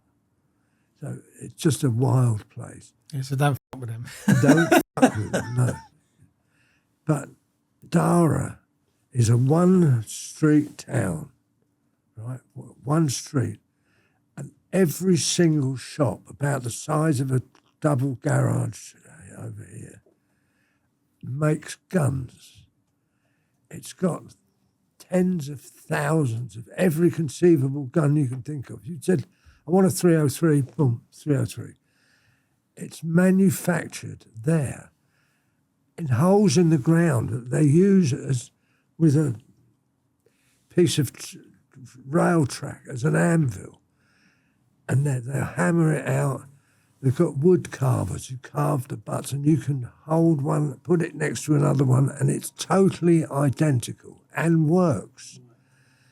They'll use axles off of cars and use their foot lathes, thin them down to barrel lengths, then put a reamer in, hand reamer, and kids do that all day to ream the barrel out so it's got a twist. It's a brilliant place to go. And all you can hear is boom, boom, boom, guns going off because everybody's testing them. Camels smuggling every conceivable drug and things through the streets. I mean, it's a sand-blown hellhole. It sounds like... It is. have you seen that film, Star Wars? Huh? Star Wars, the sci-fi movie. Starfire. Star Wars. Have you ever seen that? So there's this sci-fi movie, and in it there's a place called Tatooine, and it sounds like that, where you've got all these like undesirables all selling drugs, guns. There's bounty hunters, mercenaries. I mean, it sounds like that. I mean, you can get the legitimate weapon, there. So I went hunting there. I got into the tribal lands, and asked around. Nobody knew what an AK-74 was. They could bring you out the AK-47. They're all over the place. I said, no, 74. Anyway, I got into a shop, a guy called Haji Bazgul. He'd obviously been to Mecca because he was a Haji. And I explained to him, he said, he's the one that got us to 74. So I went to him for the AGS 30 grenade launcher. Explained it. He said, I will speak to my colleagues in Afghanistan and see if we can get you one. Anyway, he said, yes, I've got a person I'm going to get it from. It cost me $15,000, which I thought was a snip. And anyway, one of the other guys who got deported with me, the load master from the first load of Sam Sevens, we got on the second load, and then the Mudge got pissed off because they like toys, you know. They're heat seekers, but they're trying to heat seek a pigeon. The battery is in the pistol grip, and that pistol grip bit costs 28 grand. When it runs out, it's got to go. You've got to get a new one. Well, they've flattened all their things and couldn't shoot down anything. No, they were a waste of time. Anyway, the AGS 30, we got deported. He got deported. Sir William Lindsay Hodge got deported. Andy got deported. They're gone. So, and because I came on a separate flight from them, I wasn't on the manifest of their flight, so they didn't know my name. So I took a chance and thought, right, I'll stay behind. I let them go. I'm on my own now, so I'll just roam around, do my own thing, which I do mostly anyway. And I get a confirmation that he's got an AGS. Anyway, the guy who my mate, who was a load master, who got deported, came back in disguise. You know, they haven't got computers that work at airports there. And he's turned up at my place. So he's come into my hotel room because he can't book him because everybody knows him who he is. And he was there a couple of days. And all of a sudden, early one morning, I get a knock on my door. Opened it, and there's half a dozen whole bill there, dark glasses and their uniform. Mr. Tomkins, he's hiding in the shower behind the curtain. I said, yeah. They said, pack your bag. Our boss wants to see you. So I did as they told me, went with them to the headquarters of the police, sitting behind a desk just like he was sitting there. I said, what's all this about? He said, Mr. Tompkins, sorry to tell you you're being deported. I said, but I'm a tourist. He went, no, you're not a tourist. He said, I know what you've been doing. He said, and you've done it very well. You've never caused any problems and you're not an embarrassment, but you have to go. I have orders for you to be deported. So they deported me. Anyway, there was another long story to that because getting me out of the country was a headache. I ended up in prison again, but my own fault then. And where did I go from there? Afghanistan. With all the places that you visited over the years, was there anywhere that you actually liked, or were they all pretty dire? If I had to pick the best operation that I've ever been on, which I did on my own, would be Togo. Togo was the best and the most successful money-wise. I earned hundreds of thousands out of it. I was paid not to kill him, the president. But yeah, Togo, and then obviously Escobar. Well, Escobar was the second time I'd been to Colombia. The first time was the Medellin cartel. and Escobar was for the Cali cartel. So what was the reason for you going to Colombia first time? I got contacted by a friend of mine, another arms broker, who phoned me from Bogota, and he said, "Do you want to go to work?" And I said, "Yeah, it depends what the work is." He said, "Right," he said, "do this straight away." He said, "Write a letter outlining your capabilities and other people that you can get that are all ex-military, and focus is on counter-terrorism." I said, "Right." I said, "Who's it to?" He said, "Brigadier General Jorge Salcido Cabrera." So I sat down, got an old company, my spook company, out, and typed out a letter that basically said, "We're Superman, Matt Damon, SAS, CIA, MI5, got nothing on us, we're the dog's bollocks," and sent it off by fax. We had fax in them days. No, didn't have to. Yeah, it was fax. Faxed this letter off. 2 or 3 days later, within the week, I got a letter from Colombia from this general, Right. telling me his son was also an intelligence officer in the 3rd Infantry Battalion, and his speciality was counter-terrorism and blah, blah, blah. And we would like to meet you. Anyway, so I phoned my mate. He said, "Right, I'm back home." He lives in Norwich in a 1,000-acre estate he had. And he said, "Right, come up and see me and bring clothes to stay over for a few days." I went up there and he introduced me to the general's son, who was in the Colombian army. And his name was Jorge Salcido as well. So I spent a few days there walking around the grounds, and he's telling me about FARC guerrillas and M19 and M23, all these different guerrilla groups that operate out of the Andes to overthrow the government. But of course they kidnap soldiers, kidnap wealthy civilians to fund themselves and run coke as well.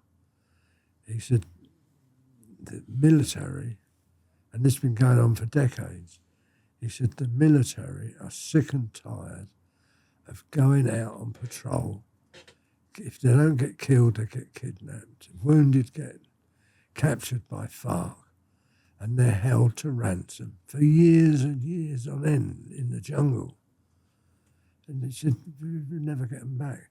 He said, "But what has happened is that the Colombian government had secret meetings with the head of FARC, 3 of the 3, Manuel Marulanda and somebody else, a couple of others.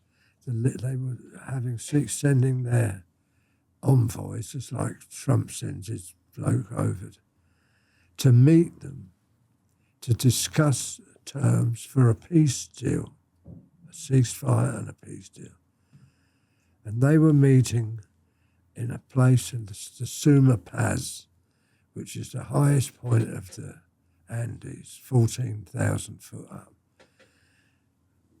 This FARC guerrilla group, thousands of them, have got hundreds and hundreds of square miles of nothing but jungle, of the foliage that grows off the Andes up there. And they've got their camp up there, and they've got everything that they need, they've got television antennas, they've got washing machines, they've got horses, cattle they raise.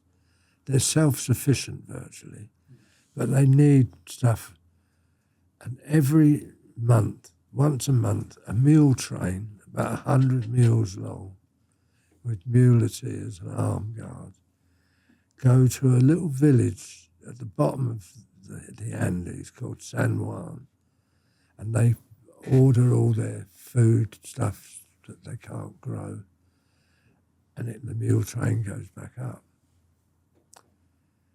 But part way on that journey from FARC headquarters, the Secretariat it's called, to San Juan, they have a rest break at night, and they had a thatched hut, big hut, painted green to camouflage it. And that was used as a way station by the muleteers coming and going. And they were meeting government officials who were flying up there and meeting the heads of FARC, which they had millions of dollars reward for. The army generals got to hear about it and were really, really pissed off. They said, we have to go out and fight them, and you're talking to them and having lunch with them. And they said, it's not going to work anyway. And they decided they were going to mount a coup on the government, and then it was ruled out that it wouldn't be democratic and bullshit. So somebody decided, well, why don't we hire private contractors to do it, dress them in Colombian uniform, they can do the business, film it, we'll give it to the press and the TV, and when they start looking for who did it, they can't find them because it was none of us anyway. Right, so that was the general idea. So I went there with Peter McAleese for negotiations and to find out what weapons. Now, we knew what weapons the military had, and they should pretty much give us everything we need rather than having to buy them, smuggle them and ship them. But we were having these meetings, and there'd be 3 or 4 of the other side, and Peter and me, and they're talking in Spanish, and I give them the equipment list. Claymore mines, 66, this, whatever. Give them my shopping list that I want for our band of merry men. And you hear, oh, no posible. I'm saying there's always nothing possible. Right. So I called George and said, what the fuck's going on, George? I can speak enough Spanish to know that I can't have anything on that list. Oh, well, it's so secret that the government can't find out, and if we take it from the armory, Right. it'll expose it. I said, what a load of bollocks. And I said, who's paying for this lot anyway, if it's not the army?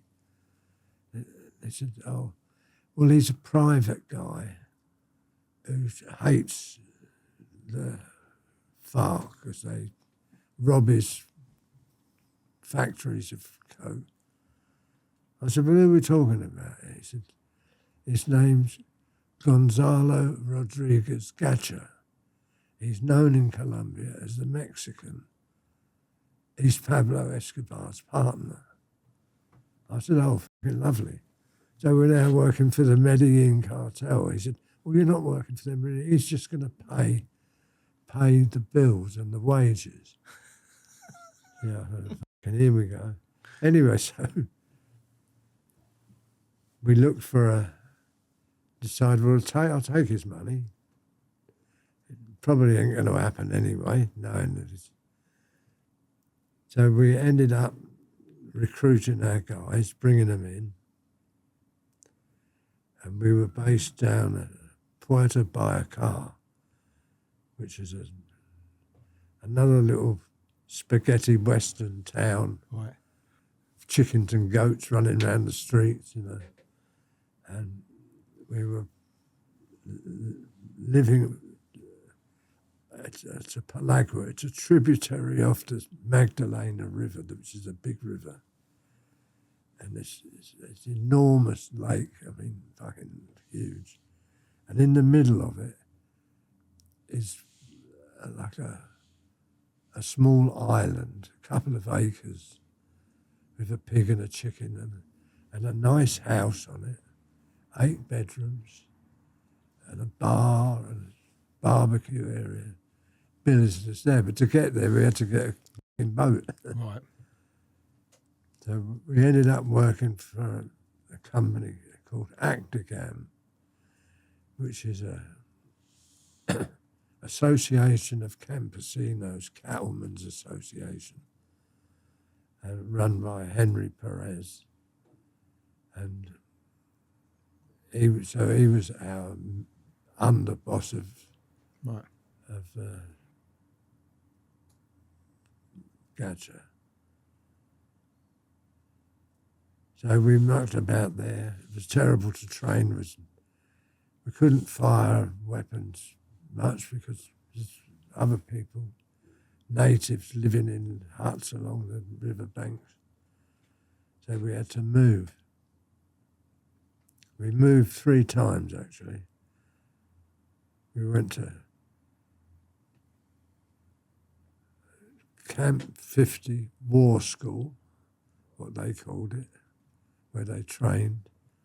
That flooded out. And then they flew us down to the Amazon basin on the border of Ecuador to a hut on the side of the Rio Miguel River. And there we stayed, trained. They added more Spanish to us. Said, if we're going to take the, I said, there's 12 of us. There's fucking 100 muleteers. It's stretched out for half a mile. It's the longest linear ambush in history. Right. Out of fucking 12 of us mount an ambush, I would give you some of our guys, good guys. I've tried training them and they were terrible. Anyway, we're down there. 1 month goes by, 2 months goes by, 3 months goes by. And we said, we're not walking up the Andes, you've got to give us a helicopter. Right. Oh, don't have helicopters, can't get them. We were out one day, Peter and I, walking to go and see these guys ambush training. And Peter said, someone over there I don't like the look of. So we've got the binoculars, went over, and under the trees there was a brand new fucking helicopter. So I called George. I said, George, this bullshit about no helicopters, what's wrong with that one over there? Oh, no, that's for the German chemists to escape if we get raided. I said, this is a fucking joke. Anyway, 3 months later, we're training down in Ecuador, running out of everything, apart from the fact that we got a cook called Typhoid Mary, who put poison in us all. Fucking. The Colombians are pissed off. They can't do anything. We're running out of ammo for training. And the weapons that were coming, that I ordered would have fitted into half a container in a half a Connex box. 9 tons would have done all of us. Gacha, when he see the listing that we could get it, and I ordered it through my other mate, he ordered 54 tons, which now means we've got 3 60-foot, 3 20-foot containers or 40-foot containers to ship in small Cessnas from a Caribbean island to Colombia. I said, this ain't going to work. This is not happening. And it's not going to come till December, which was another 4 months wait, which wouldn't my mind. But You were getting paid though, monthly, weren't you? Yeah, I was getting paid monthly. But I'm lucky I did get out. So we said, look, we'll go and come back when you've got everything sorted and your helicopters, right? Because we knew it wasn't going to happen. It was bollocks. And when I got paid, the day after, I got paid by a guy called Armando Vargas. He was the paymaster for the thing. He had a company right opposite the big galleria in his office. I got paid. He stiffed me for 50 grand, actually. And somebody walked into his office with a machine gun and shot everybody in the office. Wow. Killed him. Shouldn't go and knocking people for 50 grand then, should you? And anyway, so we came home. And that was it. It was all over and done with.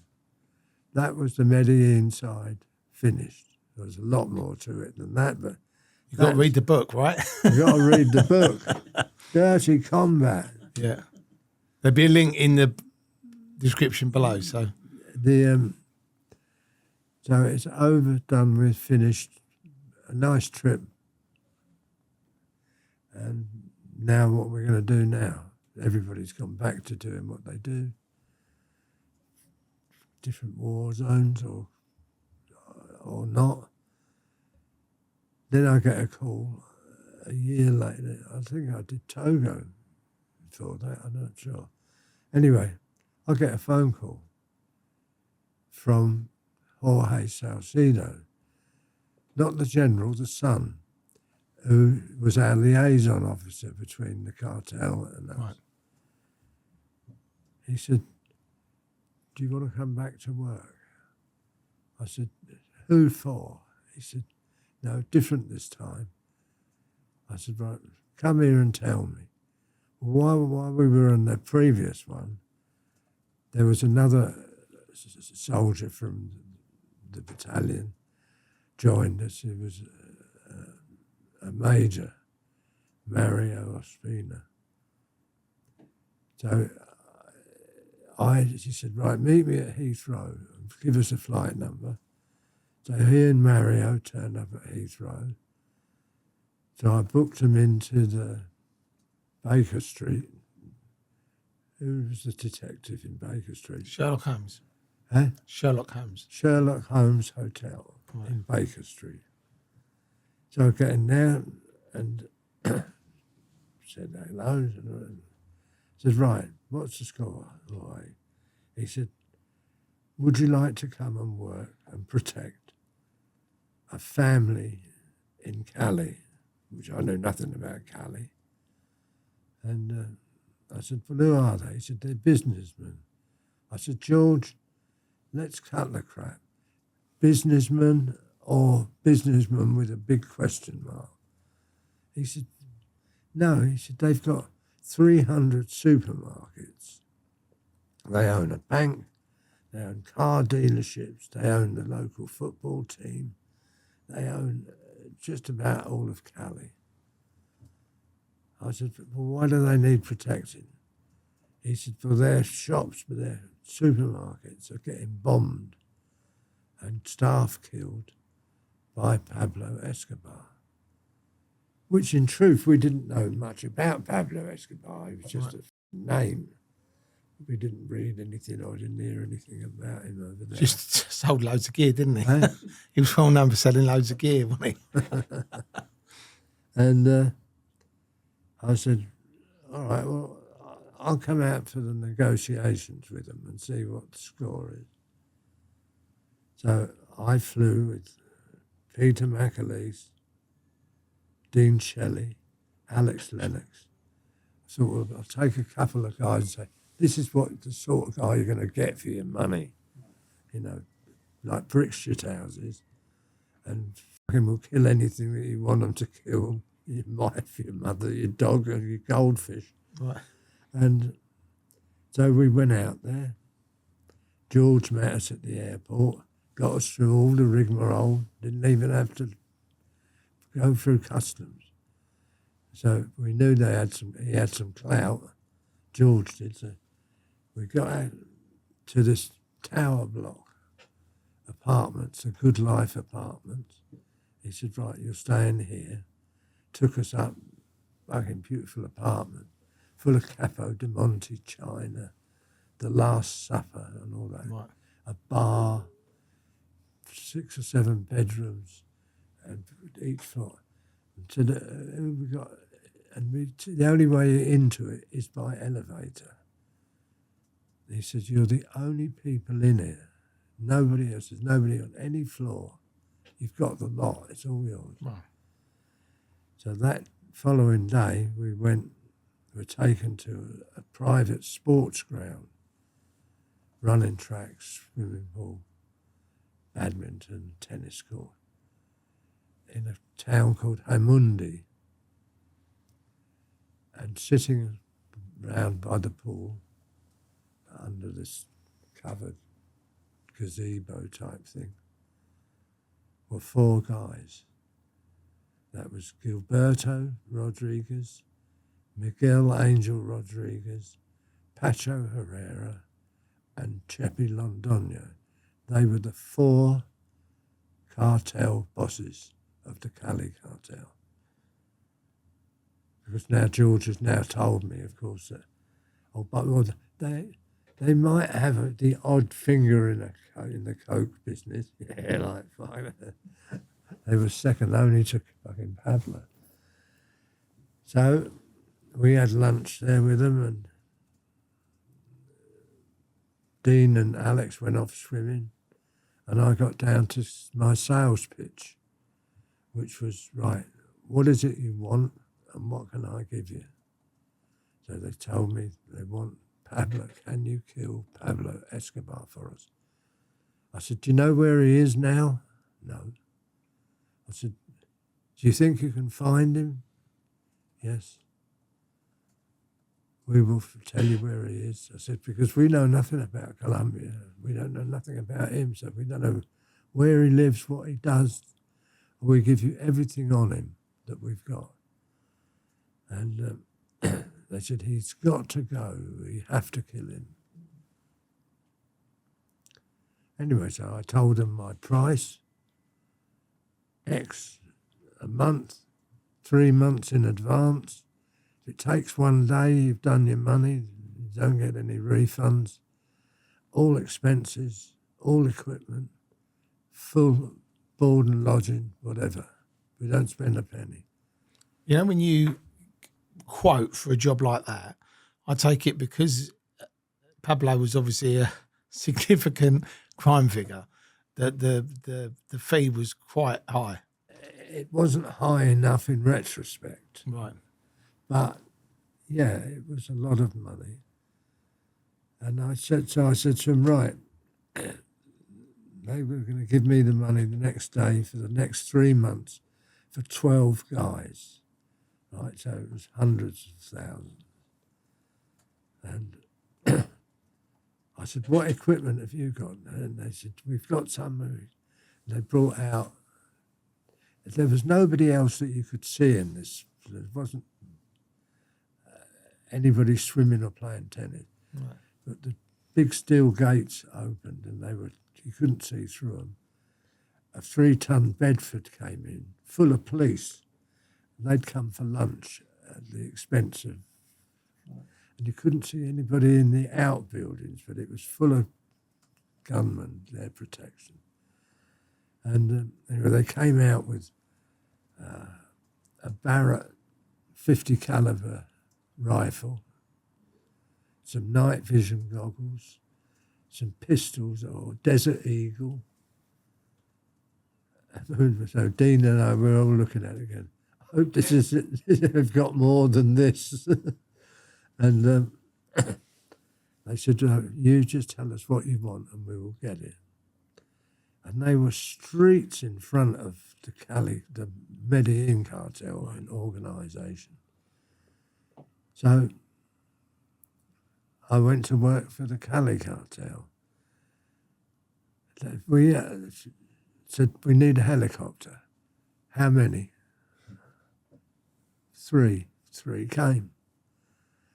We want M16s, Armalite's, AR-15s, C4 explosives, which I couldn't get from the other mob. I got bloody commercial stuff given me. I got called down so now we're just sitting waiting. Said, right, we're waiting for you to tell us where he goes or where he's living, if he's stationary, so we can do our mapping operation, a reconnaissance. Okay, so they understood all that. Yeah, so he was waiting for them to find Pablo Escobar. Right, yeah. So I said to him, you asked me, they said, how long do you think it will take you? I said, how long do you think it will take you to find Pablo Escobar? 2 weeks. 10 months later, we were still there waiting. He could have lived forever. I'd loved him to have lived forever because I was getting a fortune out of it. Right. And we didn't mind because we were in a nice apartment, no good for training. So they moved us to, well, it's about, I suppose, 50 to 100 acre place up the top of the hills in Cali. The house was called Pennsylvania. I've got some photographs if you want to see them. It had its own bowling alley, running tracks, the biggest television antenna, bigger than a house, huge, monstrous. You could get EastEnders, it's electrically operated, could turn itself anywhere in the world and pick up their station. Horses, quad bikes we could ride, and a black cook called Bertha who cooks. Japanese gardens with Japanese guys doing the flowers and over the bridge. This was Gilberto's weekend retreat for him and his children. All the toys for his kids. Weightlifting rooms, absolutely. Wine racks, there's like guys' eyes lit up, they're all on the booze. It's the only trouble with these guys, they like their drink. And we stayed there for a while. Our weapons came. I got called down one day and they said, David, come to we send a car for you, bring you to our offices. And their offices that they run their empire from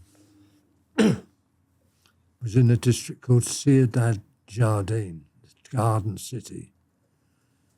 And they had warehouses, offices with telexes and staff, just like any other commercial enterprise, because they were running car franchises, everything. And they took me to this warehouse, and it was full of white goods, refrigerators, washing machines, spin dryers, and they were undoing all the backs of them. And inside, but all numbered, were M16s all broken down into their component bits and taped in there from Mexico. Right. Shipped from Mexico and smuggled in. I wonder how they got the guns in. Eh? I wonder how they got the guns in. No, they can get it easier than I could. Wow. They didn't need an end user, they got a smuggling route.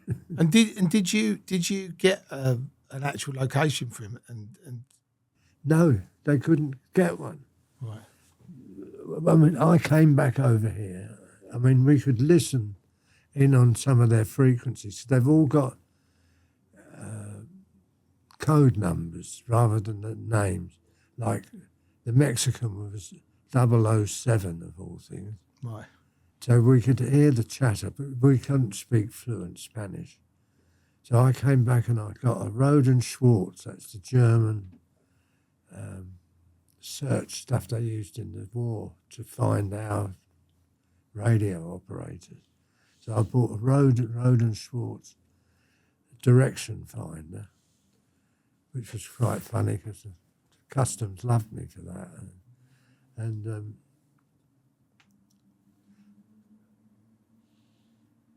so we tuned in and could get him on certain times, not any particular time.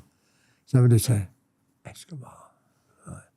So we'd listen and he's talking to his henchman about doing this or going there, most of it in code. And we had no idea where he is, and neither did they. Wow.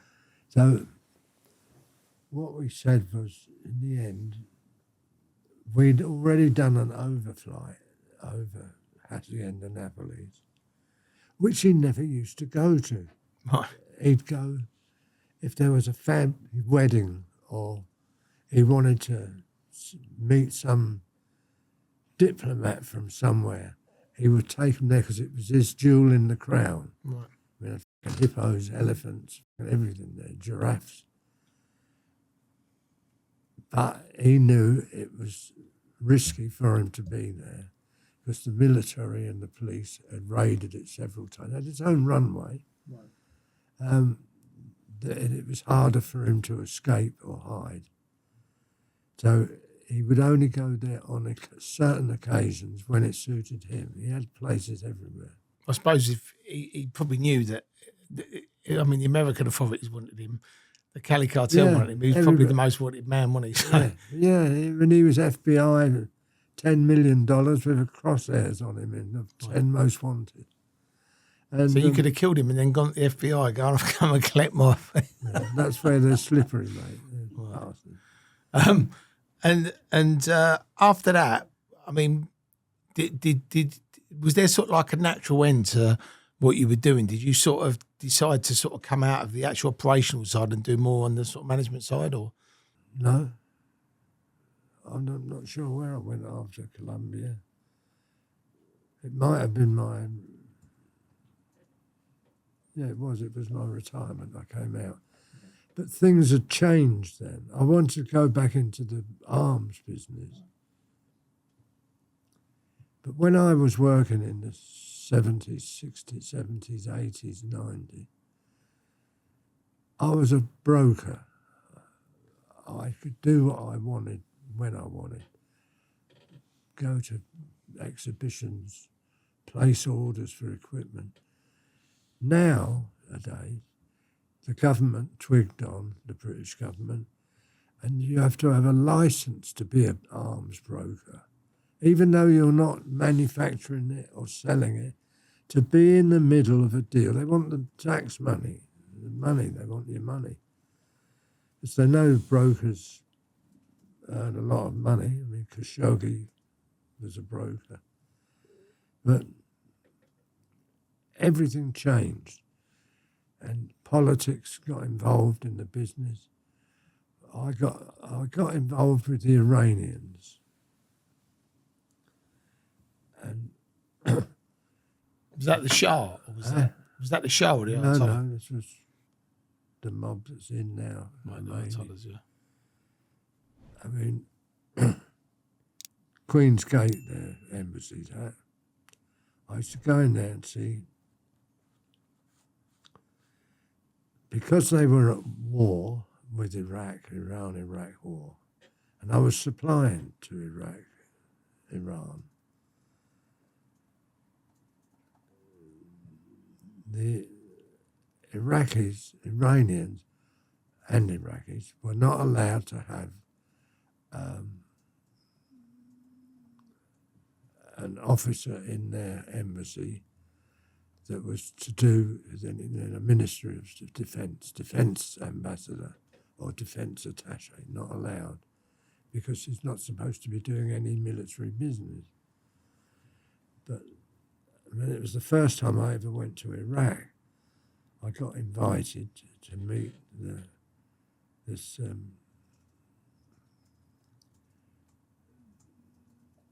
what was his rank? And he was a fucking... Anyway, he was there as the cultural attaché, which is a cover for a fucking spook. He asked me, would I come to Iraq and meet some more military people? So I flew to Iraq with him, and they said, right, this is what we want to do. We want one or more ships, cargo vessels, that are under your control, your crew of mercenary crew, he said, that can purchase on our behalf just normal tins of beans, say, 50 ton of fucking spaghetti bolognese and a shipload to ship to Iran, stuff that wasn't embargoed. Right. He said, it'll go to Bandar Shapur or Bandar Abbas, the harbour. He said, you've got to go into the roads, which is where the ships lay up, waiting their turn to go in and be unloaded. He said, we want to hit them economically and up the general population. He said, our plan is that if you want to do it, is you park up in the roads, wait your turn, which can be a week, 2 weeks, depending how many ships are in front of you. He said, and one night, put fucking limpet mines on all the other ships, right, to sink them. They'll sink in the roads and no other ships can come into that port and deny the port to them. I said, yeah, that's feasible. I said, right, how do we get out? Oh, we haven't worked that out yet. I said, no, fucking hell, I'm on a fucking the only ship that isn't sinking. Yeah. They're not going to sink it to us, are they? All their fucking ships loaded up with fucking timber or whatever they bought are all at the bottom of the fucking roads, blocking the harbour. And so I said, all right, well, when you think about it, when you work it out how you're going to get us out, and I'll have a think about it in my end, and I came home. And that was one. I mean, there's been so many like this. Let me tell you, the world is full of fucking nutcases who want to overthrow somebody. I've had, can you kill Hafez al-Assad? That's the president of Syria when he was in. Right. Rifat Assad, which is his brother, who's the Minister of Defence. Client, Muslim Brotherhood, based in Aachen. Fucking tens of thousands of them that have been bombed out of Homs. All want, and they pay me to fucking. I mean, I sent Alex out there, he ended up in a fucking prison out there. They killed him. Anyway, I used to drive up here to Haywards Heath every few days to see Sir George Dauda Kariba Jawara, the ex-president of Gambia, who wanted me to overthrow the country and put him back in power because he was ousted by him. I mean, it's mad, isn't it? I suppose when you're in that mercenary game and you've got a name and people know that they can trust you. How the hell they got one? They get them through arms brokers and dealers. And so if somebody wants you to overthrow Keir Starmer or Sadiq Khan now, what can they call you? I'll tell you a funny one. When I left Rhodesia, when I was in Rhodesia, I worked for I was going to join Internal Affairs, which is INTAF. But you had to join for 3 years, and I was having my house built. I didn't. I ended up in a company called Armour Guard, where we were guards on all key point installations, gold mines, oil wells, electricity substations, things like that, with our black guards and the white guys running it.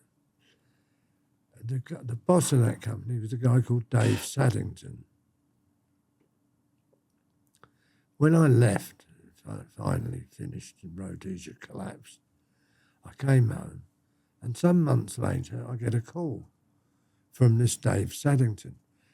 Would you like to come to lunch with me in London? So I came to lunch, and there's another guy with him called Trevor Cloughley, I said, what does Mr. Cloughley do? I work for SO11 Scotland Yard. I said, really? He said, but I'm retiring. He said, I've got my own company now doing security investigations. He said, and I do it for the Americans. Americans' charter of investigators and private detectives do not allow bugging, burglary, or any criminal activity to gain the activity, the information that they're after.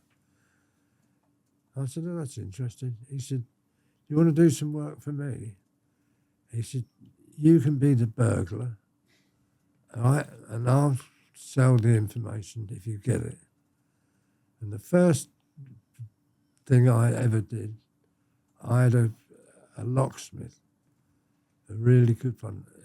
We burgled the Grosvenor House apartments. There was an office there of a guy called Benham Najumi, and he ripped off the Iranian government for tens of millions. And I'll tell you the story, how clever he was. So I burgled this place. If we want any documents to do with that, shipping documents and things. So I got it, and this fucking photocopy of a cheque that was for millions, tens of millions of reals. Anyway, so I got that for him, then did a couple more little jobs, and I did something else after that. I was just flitting about. And but some of them are so clever, these crooks. This one with all the money on, he's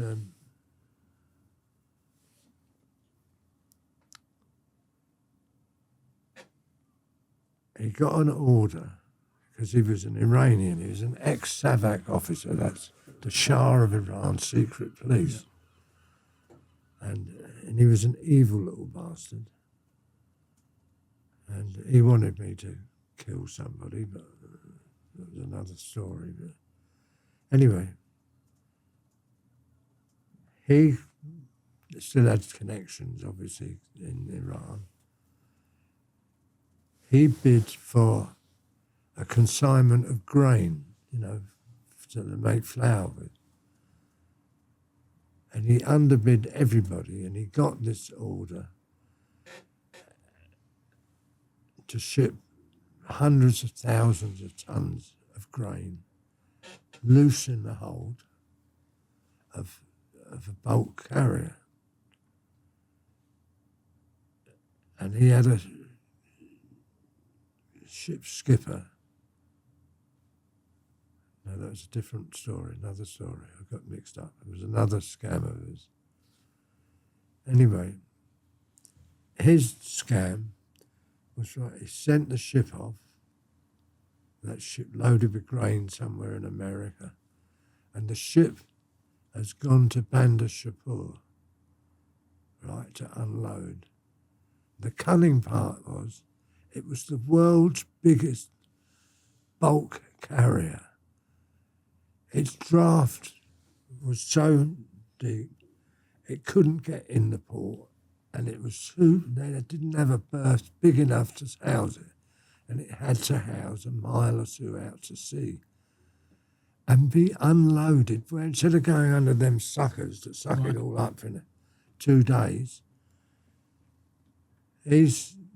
now they've got to tow a barge out there, hand fill sacks, and put sacks in the barge, and then bring it back ashore and unload it and do it again. Well, it took a year. Right? It was still there a year later. It was the ship was owned by a Pakistani company. So, but you get, with the ship, because I've been in the merchant navy, so I know anyway, if a ship's got a cargo and it's destined to unload, I don't know, in Marbella or Malaga or somewhere, it's given a specific time. The skipper knows how long it's going to take to unload. And he said, right, I'll have it unloaded in 3 days. Anything that delays over that 3 days that is not the ship's fault and can't unload whatever it is, steel or cars, they pay a demurrage, right? It's called demurrage, which is a penalty that covers the cost of the ship not being out working and paying the crew. Well, his demurrage was $25,000 a day for a year. Wow. You think about it. A lot of money. And they're guaranteed by the bank. They couldn't finish unloading that ship in 12 months. Wow. I mean, these stories have been really interesting, Dave, and I think anybody that wants to obviously know more, I mean, like there's so much. I mean, we've only scratched the surface today, haven't we? But, yeah, we have. There's obviously the 2 books that you've got out, and we are going to put the links. That one has everything you want to know about all of them. Right. Brilliant. Yeah. Well, we'll make sure we put a link to the books at the bottom of the description, Dave. You'll have to do that. No, we'll do all that, my friend. Thanks so much for tuning in to the Terry Stone Connection. Dave Tomkins, what a guest. If you knew him, if you could find him, he would sort your problems out. Make sure you tune in next week, and we've got another amazing guest, and we'll see you all on the other side.